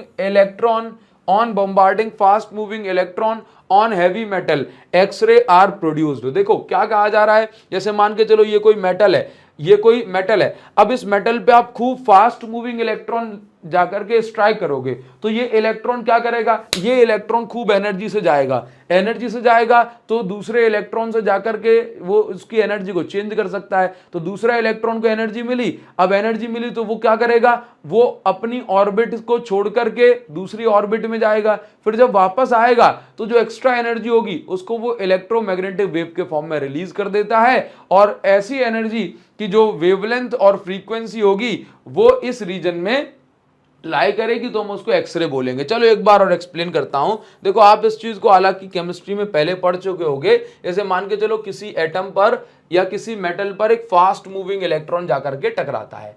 अब मान के चलो इस इलेक्ट्रॉन से इस एटम के अंदर वाले इलेक्ट्रॉन्स को एनर्जी मिल गई। ठीक है, अब इस एनर्जी से क्या होगा कि मान लो कि ये इलेक्ट्रॉन है, अब ये इलेक्ट्रॉन को एनर्जी मिली तो ये ट्रांजिशन करेगा, लोअर से हायर एनर्जी स्टेट में आएगा और फिर वापस से इसको कहां आना होगा? अपने घर में आना होगा। तो अपने घर में आएगा तो जो एक्स्ट्रा एनर्जी होगा इसको ये बाहर फेंकेगा और बाहर जो एनर्जी को फेंकेगा यदि उसकी जो वेवलेंथ और फ्रीक्वेंसी एक्सरे के बराबर हुई तो हम कहेंगे कि ये जो वेव निकली है ये एक्सरे के बराबर निकली है। ठीक है, ये ऐसा भी हो सकता है कि भाई ये जो वेवलेंथ है अगर ये 400 नैनोमीटर से 700 नैनोमीटर के बीच में आई तो हम कहेंगे अरे ये तो विजिबल लाइट है। आपको चीजें समझ में आएंगी। ठीक है, तो अगर आपसे कहा जाए कि ये बताओ एक्सरे कैसे प्रोड्यूस होती है तो याद रखना, फास्ट किसी हैवी मेटल के ऊपर यदि आप फास्ट मूविंग इलेक्ट्रॉन को बॉम्बार्ड कराते हो तो उस एनर्जी से इलेक्ट्रॉन का क्या होता है? ट्रांजिशन लोअर ऑर्बिट से हायर ऑर्बिट में पहुंच जाएगा। फिर वापस से जब अपनी लोअर ऑर्बिट में आएगा तो एक्स्ट्रा एनर्जी को वो एक्सरे के फॉर्म में रिलीज कर देता है। ठीक है, तो ये एक्सरे का प्रोडक्शन का सोर्स है। एक्सरे के बारे में तो आपको पता ही है कि ये बोन्स को डिटेक्ट करने में कि भाई टूटी वूटी तो नहीं है बीच में से, ठीक है, क्रैक वगैरह तो नहीं आ गया। मेटल डिटेक्टर में भी एक्सरे का इस्तेमाल किया जाता है इलेक्ट्रोमैग्नेटिक वेव के तौर पे। तो ये एक्सरे का जो है यूज है। इसके बाद हम बात करेंगे अल्ट्रावायलेट रे के यूज में। अब यूवी रेज जो है इस पर से काफी सारे खूब सारे क्वेश्चन बन जाते हैं। ठीक है, इसमें कुछ और भी ऐड करूंगा। देखो, यूवी रे, अल्ट्रावायलेट रे जो है इनका सोर्स कौन है? अल्ट्रावायलेट रे का जो सोर्स है खूब ज्यादा जो वेरी जो एक्सट्रीम लेवल पे जो गर्म चीजें होती हैं हॉट, वो यूवी रेज का एक वो सोर्स बन जाते हैं। जैसे कि सन, जो सूरज है, क्वेश्चन कैसे बनेगा यहां से वो सब आपको बताऊंगा, ध्यान रखना। जो सन है, सन क्या है? यूवी रे का सोर्स है। ठीक, ये अल्ट्रावायलेट रे प्रोड्यूस करता है। हालांकि उस अल्ट्रावायलेट रे को जो ओजोन लेयर है, क्योंकि इनके पास खूब, देखो गामा रे के बाद कौन है? गाड़ी एक्स, यूवी यानी गामा रे के बाद एक्सरे एनर्जेटिक है, और उसके बाद अल्ट्रावायलेट रे भी इनके पास भी खूब सारी एनर्जी होती है। फ्रीक्वेंसी में अगर हम बात करें, सबसे ज्यादा फ्रीक्वेंसी इसकी है, उसके बाद फ्रीक्वेंसी इसकी है, और उसके बाद फ्रीक्वेंसी इसकी है। समझ रहे हो? तो इसका मतलब तीसरे नंबर पे थर्ड हाईएस्ट फ्रीक्वेंसी वाली वेव कौन सी है? Ultraviolet wave. ठीक है, अल्ट्रावायलेट रे। तो अगर इनका एक्सपोजर अपनी सीधी स्किन से होगा तो क्या होगा? स्किन पे टैनिंग हो जाएगी, बहुत ज्यादा होगा तो स्किन डिजीजेज हो जाती हैं, जिससे मेलानिन प्रोडक्शन वगैरह बढ़ जाता है, गर्दन काली वाली हो जाती है। तो आपको ये चीज समझनी है कि जो यूवी रे, तभी तो देखो धूप में ऐसा क्या है, धूप में क्या है कि धूप में ऐसा क्या है कि भाई उससे लोगों का जो कलर है वो डाउन हो जाता है। धूप के अंदर जो है वो यूवी रेज है, अल्ट्रावायलेट रे। अल्ट्रावायलेट रे जब स्किन के कांटेक्ट में आती हैं तो वहां पे मेलानिन का प्रोडक्शन होता है, जिससे जो है स्किन टैन वगैरह हो जाती है। और ज्यादा लंबे समय तक रहोगे तो भाई स्किन में बहुत ज्यादा प्रॉब्लम हो जाती है, बर्निंग सेंसेशन वगैरह। हाँ, तो आप देखो इसके बाद यूवी रे बल्ब जो होते हैं वो भी किसका सोर्स है भाई? वो भी अल्ट्रावायलेट रे का सोर्स है। अच्छा, अल्ट्रावायलेट रे जो है ये इनका क्या है? काफी सारा यूज है, यूवी रे का बहुत सारा यूज है। क्या क्या यूज है मैं आपको इन सभी यूजेस के बारे में बताता हूं। पहली चीज आप याद रखो, कि अल्ट्रावायलेट रे का यूज कहां कहां है भाई? अल्ट्रावायलेट रे के पास इतनी एनर्जी होती है कि ये जो होती है इन इतनी एनर्जी से जो जर्म्स वगैरह है वो जर्म्स को किल कर सकते हैं। यूवी रे क्या है? इनके पास काफी सारी एनर्जी है, तो जिससे क्या कर सकते हैं? ये जर्म्स को किल कर देती हैं। यहां तक कि आपने देखा होगा डेंटिस्ट के पास जब आप जाते हैं तो उनके पास एक चैम्बर होता है जिसके अंदर वो अपने टूल्स रख देते हैं, और इस टूल्स के अंदर जो भी जर्म्स होंगे वो इस यूवी रे बल्ब से ये जर्म्स मर जाते हैं। ठीक है, तो ये काफी सारा इसका अच्छा यूज है। इसके अलावा आप ये देखें, यूवी रे का यूज फिंगरप्रिंट सेंसर में भी होता है, और यूवी रे का यूज फूड प्रिजर्व करने के लिए भी होता है, क्योंकि जर्म्स को किल कर सकते हैं। यूवी रे का यूज क्या होता है और बता रहा हूं मैं आपको। जैसे आप ये समझो, यूवी रे जो होती है ना, यूवी रे का यूज लेजिक आंखों की जो लेजिक सर्जरी होती है उसमें भी यूवी रे का यूज होता है। आंखों की जो लेजिक सर्जरी है उसमें भी यूवी रे का यूज होता है ना, क्योंकि इनको फोकस करके ही आंखों का जो कॉर्निया का कर्वेचर है उसको चेंज किया जाता है। क्लियर? इसके बाद आप ये देखें, क्योंकि ये क्या है भाई, इसकी जो आप देखते हैं इसको आप एक प्रॉपर बीम के फॉर्म में आप इंसर्ट करा सकते हो आंखों पे, इसलिए यूवी रे का यूज लेजिक सर्जरी के लिए किया जाता है। अच्छा, जो नॉर्मल ग्लास होता है, नॉर्मल ग्लास जो होता है ये यूवी रे को, इंपॉर्टेंट क्वेश्चन है यहां से बनता है, normal glass absorbs UV ray. तो नॉर्मल ग्लास होता है वो यूवी रे को एब्जॉर्ब कर लेता है। ठीक है, ध्यान से समझना। तो आप जैसे मान के चलो कि अगर यूवी रे अगर अपनी डायरेक्ट जो है आंखों पे आ जाएगी तो उससे बहुत दिक्कत है। तो जो वेल्डर जो होते हैं, वेल्डिंग करने वाले लोग, वेल्डर, अब जब वेल्डिंग की जाती है तो आपने देखा होगा कि अगर आप वेल्डिंग को देख लो तो आपकी आंखें लाल पड़ जाती हैं। क्यों? क्योंकि उसमें से यूवी रे निकलती हैं। जो वेल्डिंग है उसमें से क्या निकल रहे हैं? UV ray. तो वेल्डर क्या करते हैं? वेल्डर अपने आंखों के सामने एक कांच का जो मास्क है वो रखते हैं, सो दैट, क्यों सर? वो कांच जो है ना वो यूवी रे को एब्जॉर्ब कर लेता है और आंखों को कोई परेशानी नहीं होती। तो वेल्डर क्या करते हैं बताओ जरा? ये एक ग्लास का मास्क लगाते हैं। क्यों? किससे बचने के लिए? यूवी रे से बचने के लिए। यूवी रे प्रोटेक्शन ये ग्लास का मास्क देता है, यूवी रे प्रोटेक्शन। अच्छा, तो इसे मान के चलो कहीं पर अगर हमें यूवी रे पास करानी है तो कौन सा बल्ब लगाना पड़ेगा? क्वार्ट्ज एक मटेरियल है। क्वार्ट्ज का बल्ब अगर आप लगाएंगे, quartz does not absorb UV ray. Quartz जो है ये यूवी रे को एब्जॉर्ब नहीं करता। Quartz does not absorb UV ray. ठीक है, तो मान के चलो आप कितनी भी आप धूप में हो और अगर आप कांच के अंदर ग्लास की विंडो वगैरह लगी है, कार में बैठे हो, तो आपको गर्मी तो खूब लगेगी, लेकिन इस यूवी रे से आपकी स्किन पे टैनिंग, स्किन पे जो है मैं कहूंगा कि भाई स्किन टैनिंग वगैरह नहीं होगी। क्यों? यूवी रे तो एब्जॉर्ब हो ही गई। तो ये यूवी रे सर पर बेस्ड काफी सारे क्वेश्चंस बन जाते हैं जो मैंने आपको बताया।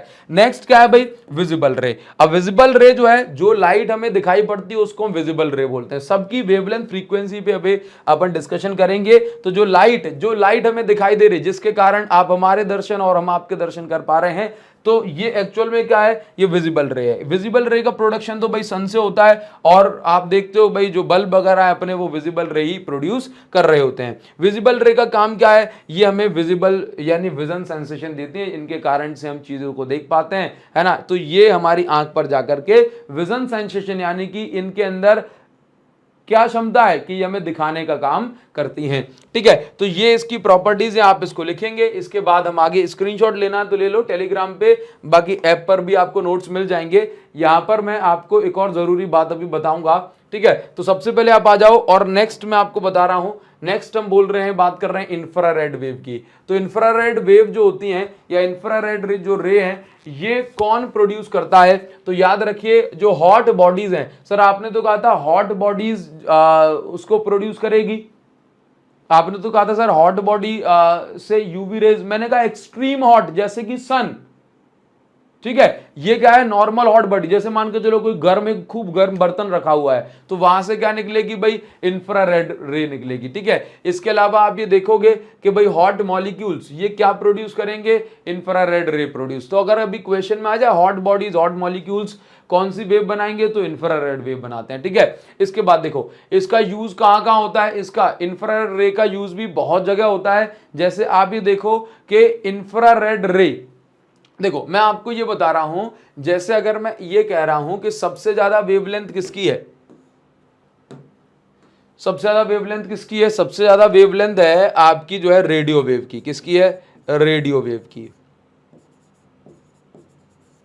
ठीक है। इसके बाद ऊपर कौन है, माइक्रोवेव, उसके बाद कौन है, इंफ्रारेड, उसके बाद कौन है, विजिबल।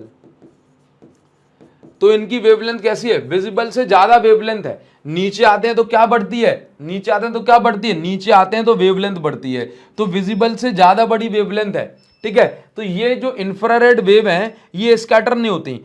ये सारी चीजें आपको पीछे क्वेश्चन लिखा के दिए मैंने, उसमें पढ़ लेना, मैं आपको पढ़वाऊंगा अभी। इंफ्रारेड वेव जो है ये स्कैटर नहीं होती। स्कैटर नहीं होती मतलब स्कैटर नहीं होती, इसका मतलब ये बिखरती नहीं है। स्कैटर नहीं होती, बिखरती, ऐसा नहीं है कि सीधी जा रही हैं तो जो आगे जाके फैल जाएंगे। स्कैटर नहीं होती। कैसे ट्रैवल करती हैं, बीम के फॉर्म में ट्रैवल करती हैं, बीम के फॉर्म में ट्रैवल करती हैं, फॉर्म में ट्रैवल करती हैं, बीम के फॉर्म में ट्रैवल करती हैं। तो इसलिए क्या होता है कि यदि फॉग में सिग्नल देने हैं, कोहरा पड़ रहा है, सिग्नल देने हैं एरोप्लेन को, तो भाई वो सिग्नल कौन सी रे की हेल्प से हम दे सकते हैं, इंफ्रारेड रे की हेल्प से हम दे सकते हैं। क्यों, क्योंकि इंफ्रारेड रे की जो वेवलेंथ है वो विजिबल रे से ज्यादा है, और ज्यादा वेवलेंथ होने के कारण ये रे जो है ये स्कैटर नहीं होती। स्कैटर नहीं होती तो बीम के फॉर्म में आगे बढ़ेगी, और बीम के फॉर्म में आगे बढ़ेगी तो इसका मतलब है कि ये सिग्नल जो है प्रॉपर तरीके से पहुंच जाएगा। ये प्रॉपर लैंग्वेज में मैंने आपको आगे लिख करके दिया, तसल्ली रखो, सब समझ जाओगे, ठीक है। तो ये हमने पढ़ लिया। इसके बाद it is used in treatment of muscular pain. ये एक्चुअल में क्या है, इंफ्रारेड रे को हम हीट वेव भी बोलते हैं। क्या बोलते हैं, इंफ्रारेड रे को हम क्या बोलते हैं, हीट वेव भी बोलते हैं। तो ऐसे मान के चलो कि आपने देखा होगा आपके आस पड़ोस में कोई बुजुर्ग, कोई व्यक्ति जिसके मसल्स में दर्द रहता है, मांसपेशियों में खिंचाव रहता है, तो वो कहते हैं कि हम सिकाई करवाने जा रहे हैं, सिकाई करवाने जा रहे हैं। आप भी कभी किसी को चोट लग जाए तो कहते हैं कि भाई सिकाई कर लो। उस सिकाई करने का मतलब क्या है कि एक्चुअल में जो हीट है उससे थोड़ा रिलीफ मिलता है ना, मसल पेन वगैरह में। तो आप देखते हैं कि आपने देखा होगा कि भाई जैसे लोग जो है स्टीम बाथ भी लेते हैं। क्यों, वो जो स्टीम जो होती है उसके अंदर लेटेंट हीट होती है, तो लेटेंट हीट होती है तो वो मसल्स तक, स्किन के अंदर तक हीट को पहुंचा देती है, उनको आराम मिलता है। क्लियर। तो एक्चुअल में आप ये देखते हो कि हीट वेव जो होती है ये स्किन के कांटेक्ट में लाई जाती है, बॉडी के कांटेक्ट में, और ये हीट फिर मसल्स तक पहुंचती है और मसल्स को फिर आराम पहुंचाती है। तो ये क्या है, ट्रीटमेंट ऑफ मस्कुलर पेन में भी इसका यूज होता है। जैसे इसके बाद रिमोट, टीवी के रिमोट में जो आगे लगी एलईडी है, ये वाली एलईडी शायद आपको दिखाई भी ना दे पा रही हो, लेकिन आपने देखा है कि हर टीवी के रिमोट में एक एलईडी, छोटी सी एलईडी लगी होती है। आपको नॉर्मली कभी जलती हुई दिखाई नहीं देती। इसका काम क्या है, कभी उजाला तो नहीं कर रही है। तो ये जो टीवी के रिमोट में जो एलईडी लगी है ना, ये एलईडी क्या कर रही है, ये एलईडी क्या कर रही है, इसमें से इंफ्रारेड रे निकलती है। जैसे हो सकता है कि अभी देखना,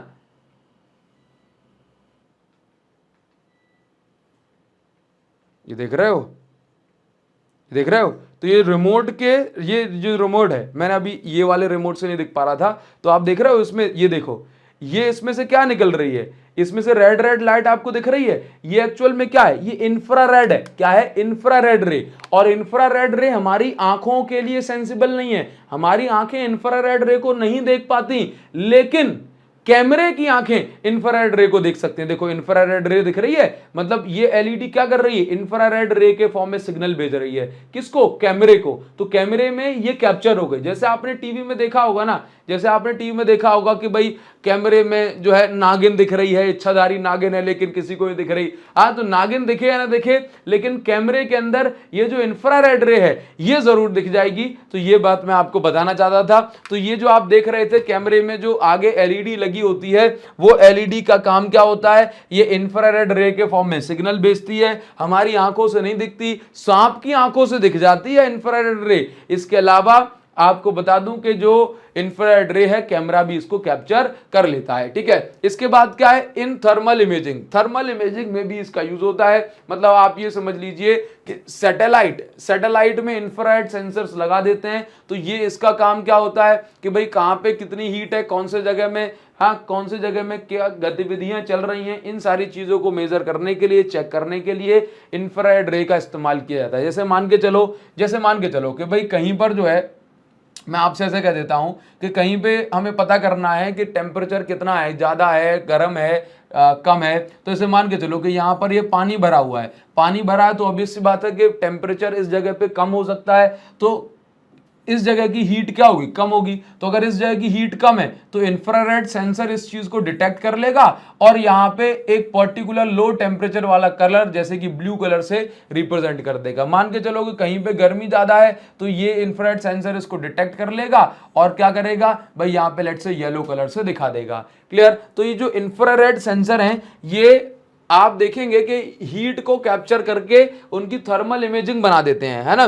जैसे मान के चलो कि कहीं पे, जैसे मान लो कि ये खाली जगह है, अब आपने इंफ्रारेड जैसे ड्रोन वगैरह का इस्तेमाल करके नाइट में अब आपको दिखेगा नहीं कि कौन बैठा है, कितने लोग हैं। अब जासूसी करने के लिए, स्पाइंग पर्पस के लिए आपने एक ड्रोन कैमरा के अंदर एक इंफ्रारेड सेंसर भी आपने लगा के भेज दिया। तो अब होगा क्या, ये इंफ्रारेड सेंसर, मान के चलो यहाँ 10 लोग सो रहे हैं या 4 लोग इस यहाँ पे बैठे हैं, ठीक है।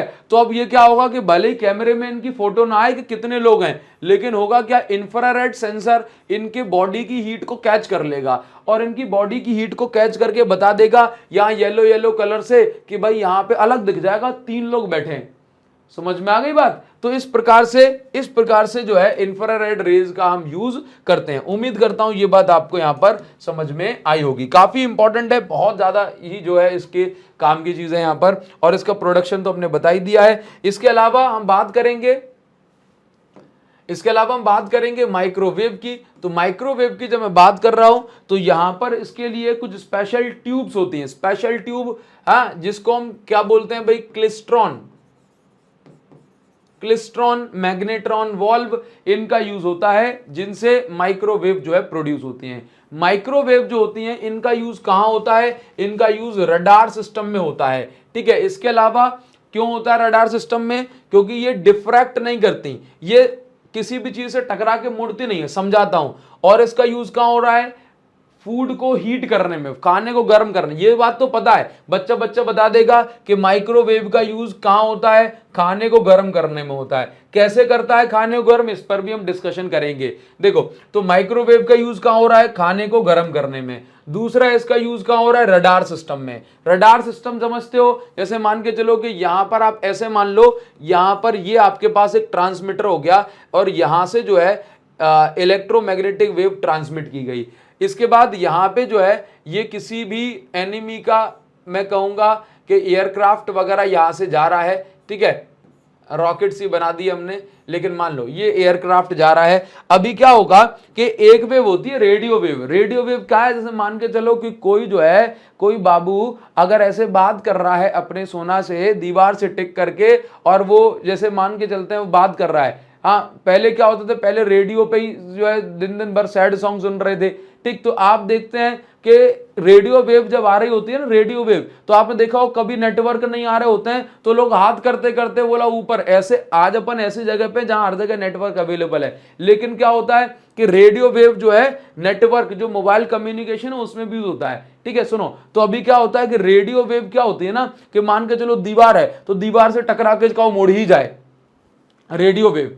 हाँ, जैसे मान के चलो आप एफएम सुन रहे हो, आप एफएम सुन रहे हो, ठीक है। अब मान के चलो आपके घर के पास में बड़ी सी दीवार है या कोई ऑब्स्ट्रक्शन है, तो रेडियो वेव का क्या है ना, वो आएगी दीवार से टकरा के वो मुड़ ही जाएगा, आपके पास आई ना तो आपको गाने सुनने में दिक्कत आए। तो पहले लोग जो छत पे चढ़ जाते थे, रेडियो का जो एंटीना खींच लिया उन्होंने, अब सुन रहे हैं गाता रहे मेरा दिल, समझ रहे हो। तो तब उनको समझ में आ रहा है कि अरे वाह, तो क्यों करना पड़ा ऐसा, क्योंकि रेडियो वेव जो है ऑब्स्ट्रक्शन से टकरा के आपके पास नहीं पहुंच पा रही थी, तो आप ऊपर खड़े हो गए, छत पे खड़े हो गए, बोला अब आसपास में कोई दीवार मुझे नहीं रोक पाएगी और मेरे बाबू से मेरा कनेक्शन नहीं टूटना चाहिए, है ना। इसलिए क्या कहा जा रहा है कि रेडियो वेव जो होती है वो तो दीवार से टकरा के, रुकावट से टकरा के मुड़ जाती है, लेकिन जो माइक्रोवेव है ये डिफ्रैक्ट नहीं होती, किसी ऑब्स्ट्रक्शन से टकरा के मुड़ती नहीं है, ये अपने काम से काम रखती है। तो अभी आप क्या देखेंगे कि माइक्रोवेव जो है ये गई, ये इससे टकराई,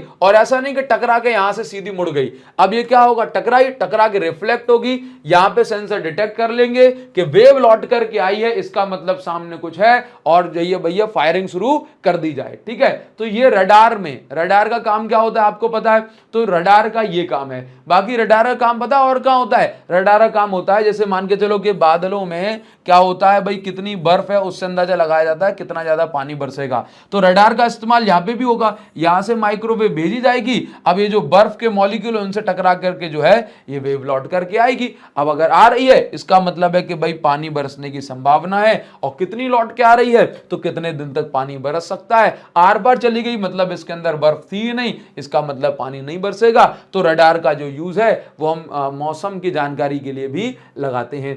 अच्छा, हीटिंग, फूड को हीट करने में भी इसका यूज होता है, ये तो हमें पता ही है। तो डिफ्रैक्ट का मतलब समझ गए, रुकावट से टकरा के मुड़ जाना, उसको हम डिफ्रैक्शन बोलते हैं। तो माइक्रोवेव जो है ये मुड़ती नहीं है, इसलिए हम इसका रडार सिस्टम में यूज करते हैं। क्लियर है, ठीक, रडार सिस्टम में इसका हम यूज करते हैं। क्लियर। अच्छा, इसके बाद हम देखेंगे रेडियो वेव। तो रेडियो वेव किससे प्रोड्यूस होती हैं, तो रेडियो वेव प्रोड्यूस होती हैं एलसी ऑसिलेशन सर्किट से, मतलब ऐसी सर्किट जिसमें एक इंडक्टर लगा है, कैपेसिटर लगा है, तो इसमें जो फील्ड है वो ऑसिलेट करती है, और उसके कारण से यहाँ पर जो वेव जनरेट होती हैं वो रेडियो वेव जनरेट होती हैं। इसका यूज हमें पता है, रेडियो में, टेलीविजन सिग्नल में, इसमें इसका यूज होता है, ठीक है। ये तो हमें सारी चीजें पता है। अब हम बात करेंगे कि भाई इनकी फ्रीक्वेंसी कितनी है, फ्रीक्वेंसी कितनी है, ये सारी चीजें हमें अभी पढ़ना है। तो एनसीईआरटी के पेजेस हम निकाल लेते हैं, फिर आपको और सारी बातें इसके अंदर समझाते हैं कि कैसे कैसे क्वेश्चंस जो है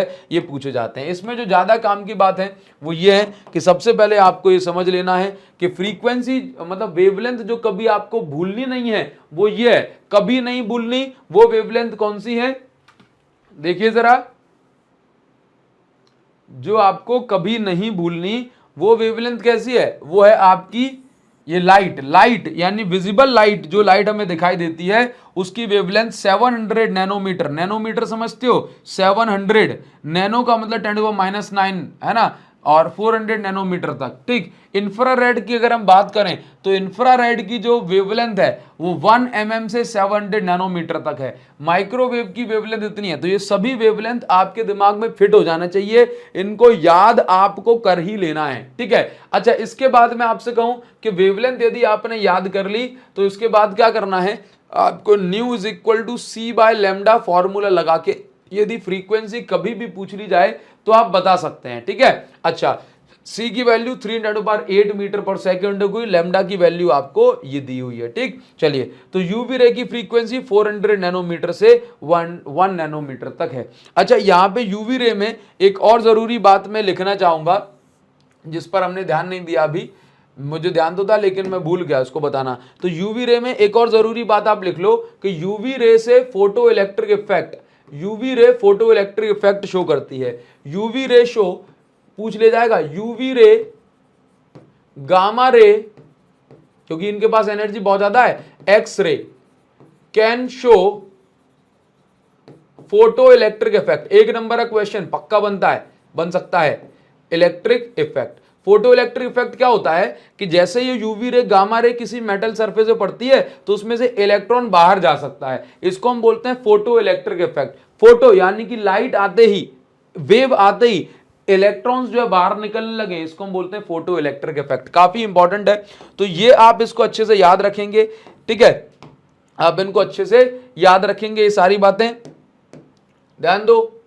ये देखो क्लिस्ट्रॉन वॉल्व, मैग्नेट्रॉन वॉल्व, ये vibration of atom and molecule, ये हमने पढ़ लिया। और इसके अलावा डिटेक्शन, डिटेक्ट कैसे करते हो भाई, रेडियो वेव को डिटेक्ट करना है तो रिसीवर या एंटीना लगाया जाता है। इसके अलावा माइक्रोवेव को डिटेक्ट करने के लिए डायोड, पॉइंट कॉन्टैक्ट डायोड्स होते हैं। इंफ्रारेड को डिटेक्ट करने के लिए फोटोग्राफिक फिल्म, ये सारी चीजें होती हैं। थर्मोपाइल, बैलोमीटर, अलग अलग डिवाइस हैं। इसके अलावा लाइट को डिटेक्ट करने के लिए हमारी आंखों का इस्तेमाल हम करते हैं, फोटो सेल्स का इस्तेमाल करते हैं, ठीक है। ये सारी चीजें यहाँ पर आपको बताई गई, एक बार इनको अच्छे से पढ़ लेना, क्लियर है। अच्छा देखो अभी हम आगे बढ़ेंगे और यहां पर आपसे कुछ इंपॉर्टेंट पॉइंट्स डिस्कस करने हैं, वो सारी बातें अभी आपको समझाते हैं, फिर क्वेश्चंस हम डिस्कस करते हैं थोड़ा सा। अभी देखिए नेक्स्ट यहां पर ना इलेक्ट्रोमैग्नेटिक वेव के बारे में दो जरूरी बातें ये हैं कि इलेक्ट्रोमैग्नेटिक वेव जो है ये हमेशा सेम फेज में होती है। इसमें इलेक्ट्रिक फील्ड और मैग्नेटिक फील्ड दोनों सेम फेज में होती है ना। जैसे मान के चलो सेम फेज का मतलब ये है कि जब इलेक्ट्रिक फील्ड मैक्सिमम होगी ना, at the same time magnetic field भी मैक्सिमम होगी। जब इलेक्ट्रिक फील्ड मिनिमम तो उस समय मैग्नेटिक फील्ड भी मिनिमम, ठीक है। तो आपको याद रखना है कि इन दोनों के बीच में कोई फेज डिफरेंस नहीं होता। इसके साथ साथ इलेक्ट्रिक फील्ड और मैग्नेटिक फील्ड दोनों बराबर एनर्जी का कंट्रीब्यूशन करती हैं, यानी कि चाहे इलेक्ट्रिक जितनी एनर्जी इलेक्ट्रिक फील्ड जो है कंट्रीब्यूट करती है उतनी एनर्जी मैग्नेटिक फील्ड भी। तो इलेक्ट्रोमैग्नेटिक वेव के अंदर इलेक्ट्रिक फील्ड और मैग्नेटिक फील्ड दोनों की जो एनर्जी होती है वो इक्वल होती है, लेकिन दोनों का जो मैग्नीट्यूड है या मैं कहूं कि दोनों का जो एम्पलीट्यूड है, इन दोनों में अंतर है। जैसे कि एम्पलीट्यूड किससे कहते हैं कि भाई ये कितनी ऊपर तक उठेगी, क्लियर है, इसकी मैक्सिमम वैल्यू कितनी है। तो अगर मैं बात करूं इलेक्ट्रिक फील्ड की जो मैक्सिमम वैल्यू है ये कितनी होगी, E is equal to B naught into C. आप इसको ऐसे आसान भाषा में ऐसे भी कह सकते हो, E is equal to B c. इसका मतलब क्या है, इलेक्ट्रिक फील्ड की जो मैक्सिमम वैल्यू है ये मैग्नेटिक फील्ड की मैक्सिमम वैल्यू के c टाइम्स यानी कि स्पीड ऑफ लाइट टाइम्स होती है। तो इसका जो एम्पलीट्यूड है इसकी मैक्सिमम वैल्यू इलेक्ट्रिक फील्ड की मैक्सिमम वैल्यू मैग्नेटिक फील्ड की मैक्सिमम वैल्यू से ज्यादा होती है। इसी को हम ऐसे भी बोल सकते हैं कि यदि मैं E नॉट और B नॉट का डिवाइड कर दूं तो ये मुझे स्पीड ऑफ लाइट यानी कि ये मुझे स्पीड ऑफ लाइट देगा, क्लियर। अच्छा यहां पर एक और चीज आपको याद रखना है कि देखने के लिए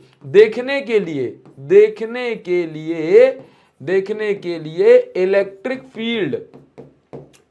field in electromagnetic wave responsible है, ठीक है। याद रखो आगे आपको ये देखने को मिलेगा कि इलेक्ट्रिक फील्ड का जो वेरिएशन है इसको हम लाइट वेक्टर भी कहते हैं। इसीलिए इलेक्ट्रिक फील्ड के वेरिएशन को क्या बोलते हैं, लाइट वेक्टर। क्या बोलते हैं, लाइट वेक्टर। अच्छा एनर्जी तो दोनों की जो है इक्वल है, क्लियर। तो हम अगर आगे बात करेंगे ना एनर्जी डेंसिटी, तो एनर्जी डेंसिटी दोनों की सेम होने वाली, एनर्जी डेंसिटी इलेक्ट्रिक फील्ड की और एनर्जी डेंसिटी जो है मैग्नेटिक फील्ड की सेम होने वाली है ना। चलो डेंसिटीज की जब हम बात करेंगे, अच्छा इसमें क्या है, कुछ छोटी छोटी सी बातें हैं जैसे कि मैं आपको यहां पर बता दूं। जैसे यहां पर आप देख लीजिए जरा सबसे पहले, तो जैसे मान के चलो आपसे कहा जा रहा है कि एनर्जी डेंसिटी इलेक्ट्रिक फील्ड की कितनी होगी, तो आप ये कहेंगे कि इलेक्ट्रिक फील्ड की जो एनर्जी डेंसिटी है ये कितनी है भाई, UE is equal to 1/4 epsilon naught E naught square. देखो ये चीज कभी कभी ना प्रूव करने को भी आ सकती है, तो प्रूव करने को आ जाए तो कैसे करोगे, देखो आपने शायद पढ़ा होगा कि हाफ E नॉट या हाफ E इंटू, या ऐसे कहूं कि half epsilon not into E square, ये आपने इलेक्ट्रिक फील्ड की एनर्जी डेंसिटी पढ़ी होगी, क्लियर। सुनो ये होता है इलेक्ट्रिक फील्ड की एनर्जी। अब आप ये समझो कि एक्चुअल में हम जो पढ़ रहे हैं यहां पर इलेक्ट्रिक फील्ड क्योंकि इस तरह से है तो यहां पर भी कौन सी वैल्यू होगी, आरएमएस वैल्यू, जैसे आपने एसी में पढ़ा था। तो हाफ एप्सिलॉन नॉट इंटू, इसको भी हम क्या लिख सकते हैं, आरएमएस वैल्यू को E नॉट बाय √2 का होल स्क्वायर। तो जब आप इसको सॉल्व करोगे तो 1/2 और ये बन जाएगी एप्सिलॉन नॉट, और ये हो जाएगी ई नॉट स्क्वायर बाय 2, √2 का स्क्वायर, तो 1/4 epsilon not into E not square. ये फाइनली आपकी एवरेज एनर्जी डेंसिटी निकल के आ गई। किसकी?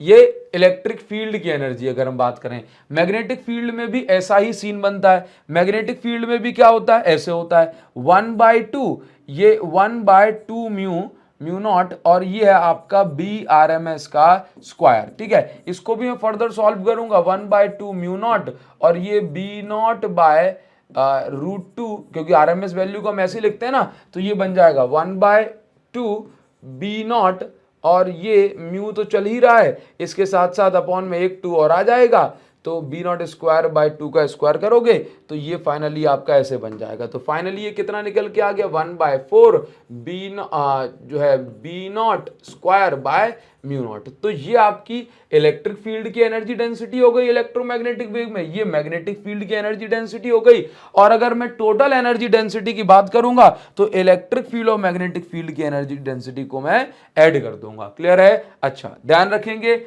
और उसके बाद हम आगे बढ़ जाएंगे। नेक्स्ट जो पॉइंट आपको देखने को मिल रहा है, इससे भी पहले मैं आपको यहां पर यह बताना चाहता हूं कि कभी भी आपसे कहा जाए कि इलेक्ट्रिक फील्ड इलेक्ट्रोमैग्नेटिक वेव की डायरेक्शन क्या होगी, कैसे पता करोगे, तो आप इसको बोलोगे डायरेक्शन क्या होगी, कैसे पता करोगे, तो आप इसको बताएंगे कि डायरेक्शन बताने के लिए आप E vector cross B vector का इंटू करें, क्रॉस प्रोडक्ट, यह आपको डायरेक्शन देगा। इसका मतलब क्या है? जैसे मान के चलोगे इलेक्ट्रिक फील्ड अगर आपकी I कैप में है, मैग्नेटिक फील्ड आपकी जो है J कैप में है, तो इस प्रकार से आप भी देखोगे I क्रॉस J ये होता है K, तो इस प्रकार से आपको डायरेक्शन मिलेगी किसकी? मैग्नेटिक इलेक्ट्रोमैग्नेटिक वेव के प्रोपेगेशन की। तो E vector cross B vector का जो प्रोडक्ट होगा, E क्रॉस B का जो प्रोडक्ट होगा, वो आपको इलेक्ट्रोमैग्नेटिक वेव के प्रोपेगेशन यानी कि आगे बढ़ने की डायरेक्शन बताएगी। जैसे अगर मान के चलो कि इलेक्ट्रिक फील्ड है आपके जो है Y एक्सिस यानी J कैप में, और मैग्नेटिक फील्ड है आपकी Z एक्सिस यानी कि K कैप में, तो आप ये देखोगे कि J क्रॉस K क्या होता है? आप पाओगे I होता है। तो इसका मतलब यह है कि I एक्सिस में यानी कि X एक्सिस में जो है आपकी मैग्नेटिक इलेक्ट्रोमैग्नेटिक वेव आगे बढ़ने वाली है। इस प्रकार से आप डायरेक्शन निकालते हैं। अच्छा, एक और चीज बताना चाहता हूं आपको, जो आपको आगे मिल जाएगी, जैसे कि यहां पर, तो देखो यहां पर हमने प्रॉपर सही तरीके से, जिस तरीके से आपको चाहिए था वैसे हमने लिख दिया है कि भाई cross product of E cross B always gives the direction of wave. इसके बाद यहां पर एक टर्म होता है जिसको हम बोलते हैं पॉइंटिंग वेक्टर। पॉइंटिंग वेक्टर जिसको हम रिप्रेजेंट कैसे करेंगे भाई? S vector is equal to E vector cross B vector upon mu naught से। पॉइंटिंग वेक्टर क्या बताता है कि भाई ये normal energy flow per unit area per unit time, किसी सरफेस से कितनी एनर्जी फ्लो हो रही है एक यूनिट टाइम में, इसका जो मेजरमेंट है वो हमें कौन देता है भाई? इलेक्ट्रोमैग्नेटिक वेव में ये पॉइंटिंग वेक्टर। क्लियर है? अच्छा, इसके बाद हम आगे बढ़ेंगे। अब इसमें कुछ इंपॉर्टेंट पॉइंट्स जो आपको समझने हैं कि भाई ये बताइए, ये क्वेश्चंस पूछे जाते हैं, प्रीवियस ईयर में कई बार पूछे गए हैं कि ये बताओ इलेक्ट्रोमैग्नेटिक वेव जो है क्या ये एनर्जी और मोमेंटम कैरी करती है? आंसर है हाँ, इलेक्ट्रोमैग्नेटिक वेव दोनों कैरी करती है। इसके पास एनर्जी भी होती है और मोमेंटम भी होता है। आप ये कहेंगे सर मोमेंटम का मतलब तो इसके पास मास और वेलोसिटी दोनों होना चाहिए। तो वेव वाले केस में वेव के लिए मोमेंटम का ये फॉर्मूला नहीं होता कि मास इंटू वेलोसिटी। आगे आप पढ़ोगे कि मोमेंटम का फॉर्मूला होता है h/λ, है ना, h/λ। मतलब ये आप फोटोन वाले केस में पढ़ोगे। तो वेव में जरूरी नहीं होता कि मास भी हो वेव के पास। ठीक है, तो आप समझो इलेक्ट्रोमैग्नेटिक वेव एनर्जी और मोमेंटम कैरी करते हैं। आप इसको कैसे समझाओगे? तो देखो बहुत सिंपल सी बात है, हमने लिखा हाँ इलेक्ट्रोमैग्नेटिक वेव एनर्जी और मोमेंटम कैरी करते हैं। इस बात को हम इस बात से समझा सकते हैं कि जैसे मान के चलो किसी सरफेस पर यदि कोई चार्ज है और उस पर जो है एक इलेक्ट्रोमैग्नेटिक वेव आए परपेंडिकुलर, तो हम क्या देखते हैं कि वो जो चार्ज जो है उस इलेक्ट्रोमैग्नेटिक वेव के कारण मोशन में आ जाता है। और ये चीज हमें बताती है कि इलेक्ट्रोमैग्नेटिक वेव ने एनर्जी कैरी की, और चार्ज क्योंकि मोशन में आ गया, इसका मतलब चार्ज के पास मोमेंटम आ गया, तो वो मोमेंटम इलेक्ट्रोमैग्नेटिक वेव ने ही ट्रांसफर किया होगा। क्लियर है? तो यहां पर आपको समझना है, इस प्रकार से हम कह सकते हैं कि इलेक्ट्रोमैग्नेटिक वेव मोमेंटम कैरी करती हैं। सिर्फ यही एग्जांपल जरूरी नहीं है कि आप यही एग्जांपल दो, आप तो ऐसा भी बोल सकते हो जैसे मान के चलो एक इलेक्ट्रोमैग्नेटिक वेव आई और किसी इलेक्ट्रॉन पे पड़ गई। अब वो इलेक्ट्रॉन क्या करा? इलेक्ट्रॉन यहां से यहां पहुंच गया, लोअर स्टेट से हायर स्टेट में। इसका मतलब है कि यहाँ पर एनर्जी और मोमेंटम इसको दोनों मिल गया, तभी तो ये ऊपर जो है पहुंच पाया। समझ गए? तो इस प्रकार से आपको ध्यान देना है कि इलेक्ट्रोमैग्नेटिक वेव दोनों कैरी करती हैं। अच्छा, तो मोमेंटम की जब हम बात करते हैं तो मोमेंटम का जो फॉर्मूला है वो ये है, पी से हम रिप्रेजेंट कर रहे हैं। यू क्या है? इसकी टोटल एनर्जी। यू क्या है? इसकी टोटल एवरेज एनर्जी। तो आप देखेंगे यहां पर कि मोमेंटम, यदि जो वेव है किसी ऐसे सरफेस से टकरा रही है जो कि 100% एब्जॉर्बिंग है, तो यहां पर मोमेंटम का फॉर्मूला u बाय c हो जाता है। c स्पीड ऑफ लाइट है। और अगर रिफ्लेक्टिंग सरफेस है तो लौटा बाट की अगर हम बात करें तो जो टोटल मोमेंटम होगा that is p is equal to 2u by c। u यहां पर एनर्जी से कहा जा रहा है। क्लियर है? इसी प्रकार से आपसे कहा जा रहा है कि भाई ये बताइए क्या इलेक्ट्रोमैग्नेटिक वेव जो है प्रेशर एक्सर्ट करती है? जी हाँ, बिल्कुल एक्सर्ट करती है। प्रेशर क्या होता है? Force upon area. तो एक्चुअल में इलेक्ट्रोमैग्नेटिक वेव किससे मिलकर के बनी है? फोटोन से।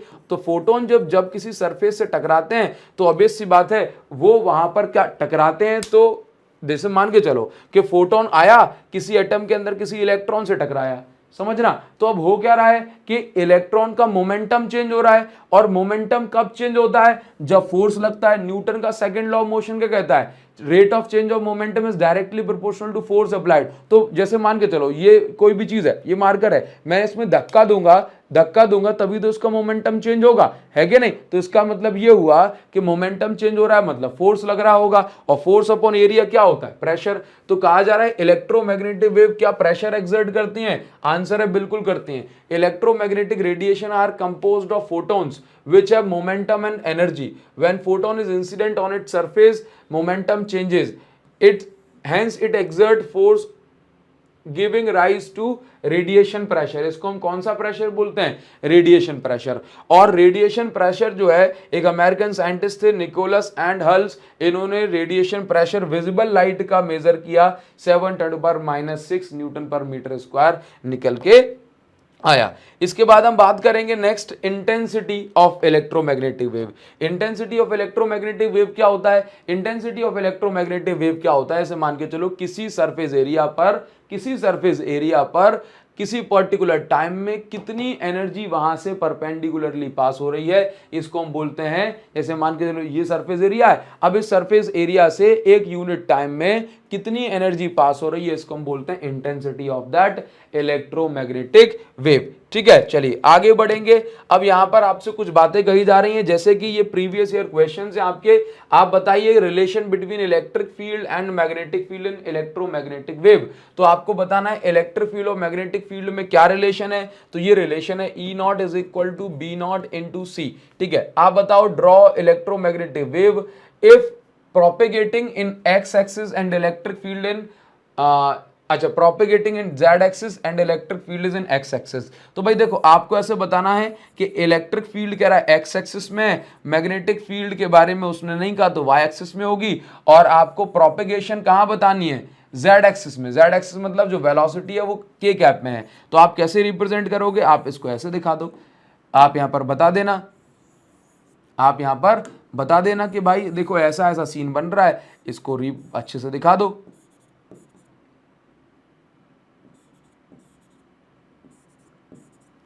ठीक है, तो आप यहां पर देख पा रहे हो? चलो इसको येलो से दिखा देता हूं नाउ। अब आप यहां पर देखो कि ये कहां दिखाना है? एक्स में, मैग्नेटिक फील्ड बाय में, और ये जा रहा है जेड में। तो आप इसको दिखा दो कि ये क्या है भाई? इलेक्ट्रिक फील्ड है। ये क्या है? ये मैग्नेटिक फील्ड है।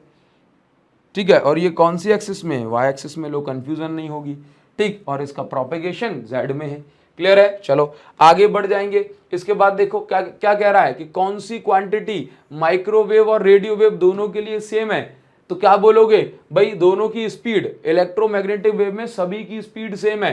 क्लियर? तो स्पीड ऑफ बोथ वेव, दोनों वेव की स्पीड। अच्छा ये बताओ इलेक्ट्रोमैग्नेटिक वेव कैसे प्रोड्यूस होती है? ऑसिलेशन ऑफ चार्ज से। क्लियर? अच्छा, तो जिस फ्रीक्वेंसी से चार्ज ऑसिलेट करता है उसी फ्रीक्वेंसी की इलेक्ट्रोमैग्नेटिक वेव जो है क्रिएट होती है। ये बात याद रखेंगे, बहुत इंपॉर्टेंट क्वेश्चन है, प्रीवियस ईयर में पूछे गए हैं।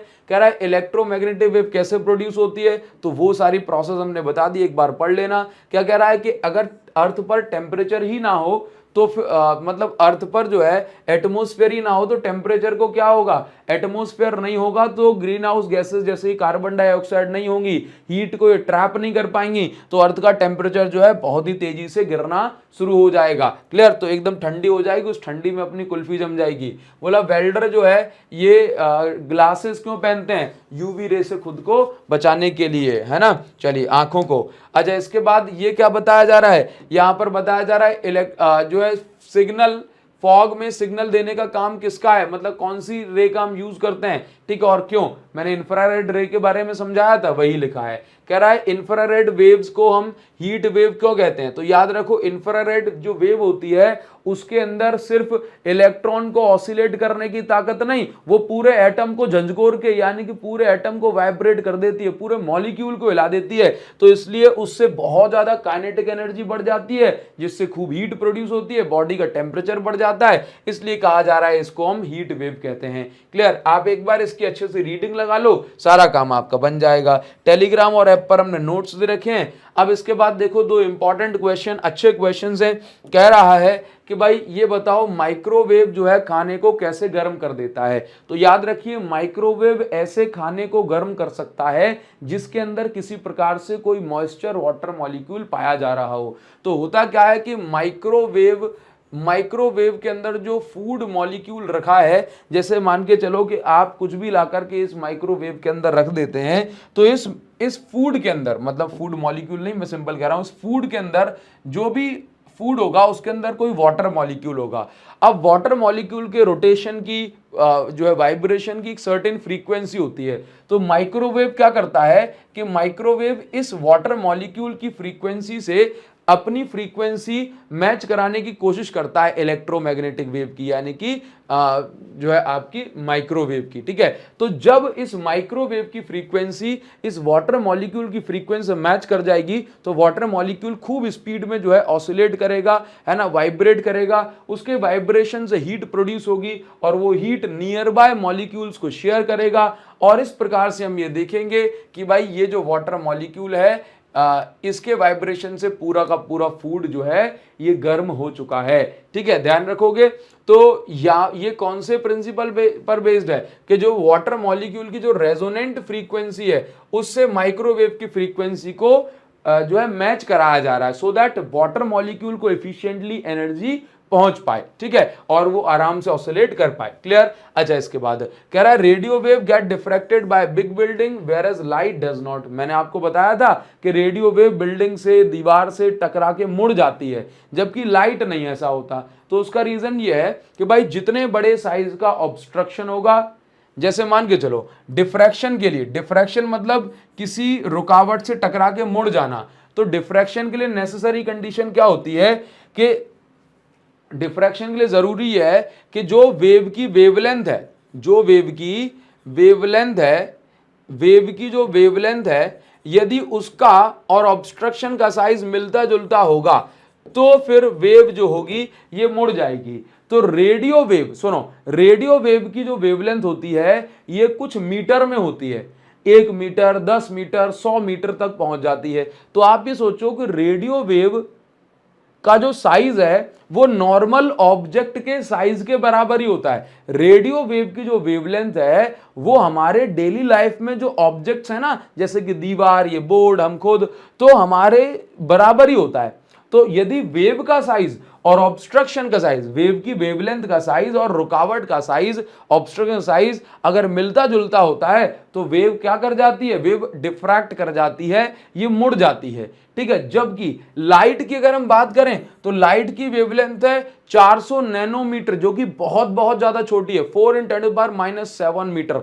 और इतने छोटे साइज का ही अगर ऑब्स्ट्रक्शन से जाकर के टकराएगी तब जाकर के जो लाइट है वो डिफ्रैक्ट होगी। और इतने छोटे साइज का ऑब्स्ट्रक्शन, रुकावट हम अपनी डेली लाइफ में नहीं देखते, इसलिए हम कहते हैं कि जो लाइट है वो डेली लाइफ में हमें डिफ्रैक्ट होती हुई नजर नहीं आती। तो आपने लिखा diffraction of obstacle, for diffraction of wave, obstacle should be of nearly size of wavelength of wave. The obstacle in our daily life are not comparable to wavelength of light but are comparable to radio wave, and hence radio wave get diffracted by big building. Clear है। तो ये सारी बातें हुई जो हमने आपको बताई। इसके अंदर आपके प्रीवियस ईयर के क्वेश्चन भी हमने कवर कर लिए हैं, बाकी पीवाईक्यू सीरीज में और हम निपटा देंगे। तो उम्मीद करता हूं कि ये आपको समझ में आया होगा। अब आप मुझे बताइए कि सर रे ऑप्टिक्स से पहले बैक बेंचर सीरीज लेकर के आनी है या पहले रे ऑप्टिक्स लेकर के आनी है, क्योंकि रे ऑप्टिक्स तो लंबा चलेगा। तो अगर आप कहोगे वैसा हम करने वाले हैं। और जल्दी से मुझे बताओ कि फिजिक्स में आपको क्या दिक्कत आ रही है। अगर आपको अभी भी देखो एग्जाम से पहले टाइम है, अगर आपको मुझसे 1-to-1 मतलब पर्सनल गाइडेंस चाहिए, 1-to-1 तो मैं नहीं दे पाऊंगा, ठीक है, तो आप हमारा जो विनर्स बैच है उसको ज्वाइन कर सकते हैं। और ये नंबर मैं फिर से बता रहा हूं, यहां पर आपको सारी जानकारी मिल जाएगी, ठीक है। एग्जाम टाइम पे कभी जरूरत पड़ जाए तो भी आप बता सकते हो, ठीक। ये व्हाट्सएप नंबर है, इस पर आप एक बार हेल्प लिख करके बताएं, भेजें, आपकी पूरी मदद यहां पर की जाएगी, कैसे क्या सब होना है, ठीक है। चलिए, तो मिलते हैं आपसे नेक्स्ट वीडियो में। कमेंट सेक्शन में आपका कमेंट का इंतजार कर रहा हूं। जल्दी से, आपका एक कमेंट मुझे बहुत ज्यादा मोटिवेशन देता है, तो कमेंट करके जरूर जाया करें। आपका अगर कमेंट नहीं आएगा तो बहुत ही दिल सा टूट जाता है यार। कमेंट करके जाया करो, ठीक है। मिलते हैं आपसे कल, मतलब नेक्स्ट वीडियो में। इसके बाद तब तक के लिए आप पढ़ते रहें, खूब मेहनत करें, पढ़ाई लिखाई करें। धन्यवाद, thank you so much, thank you.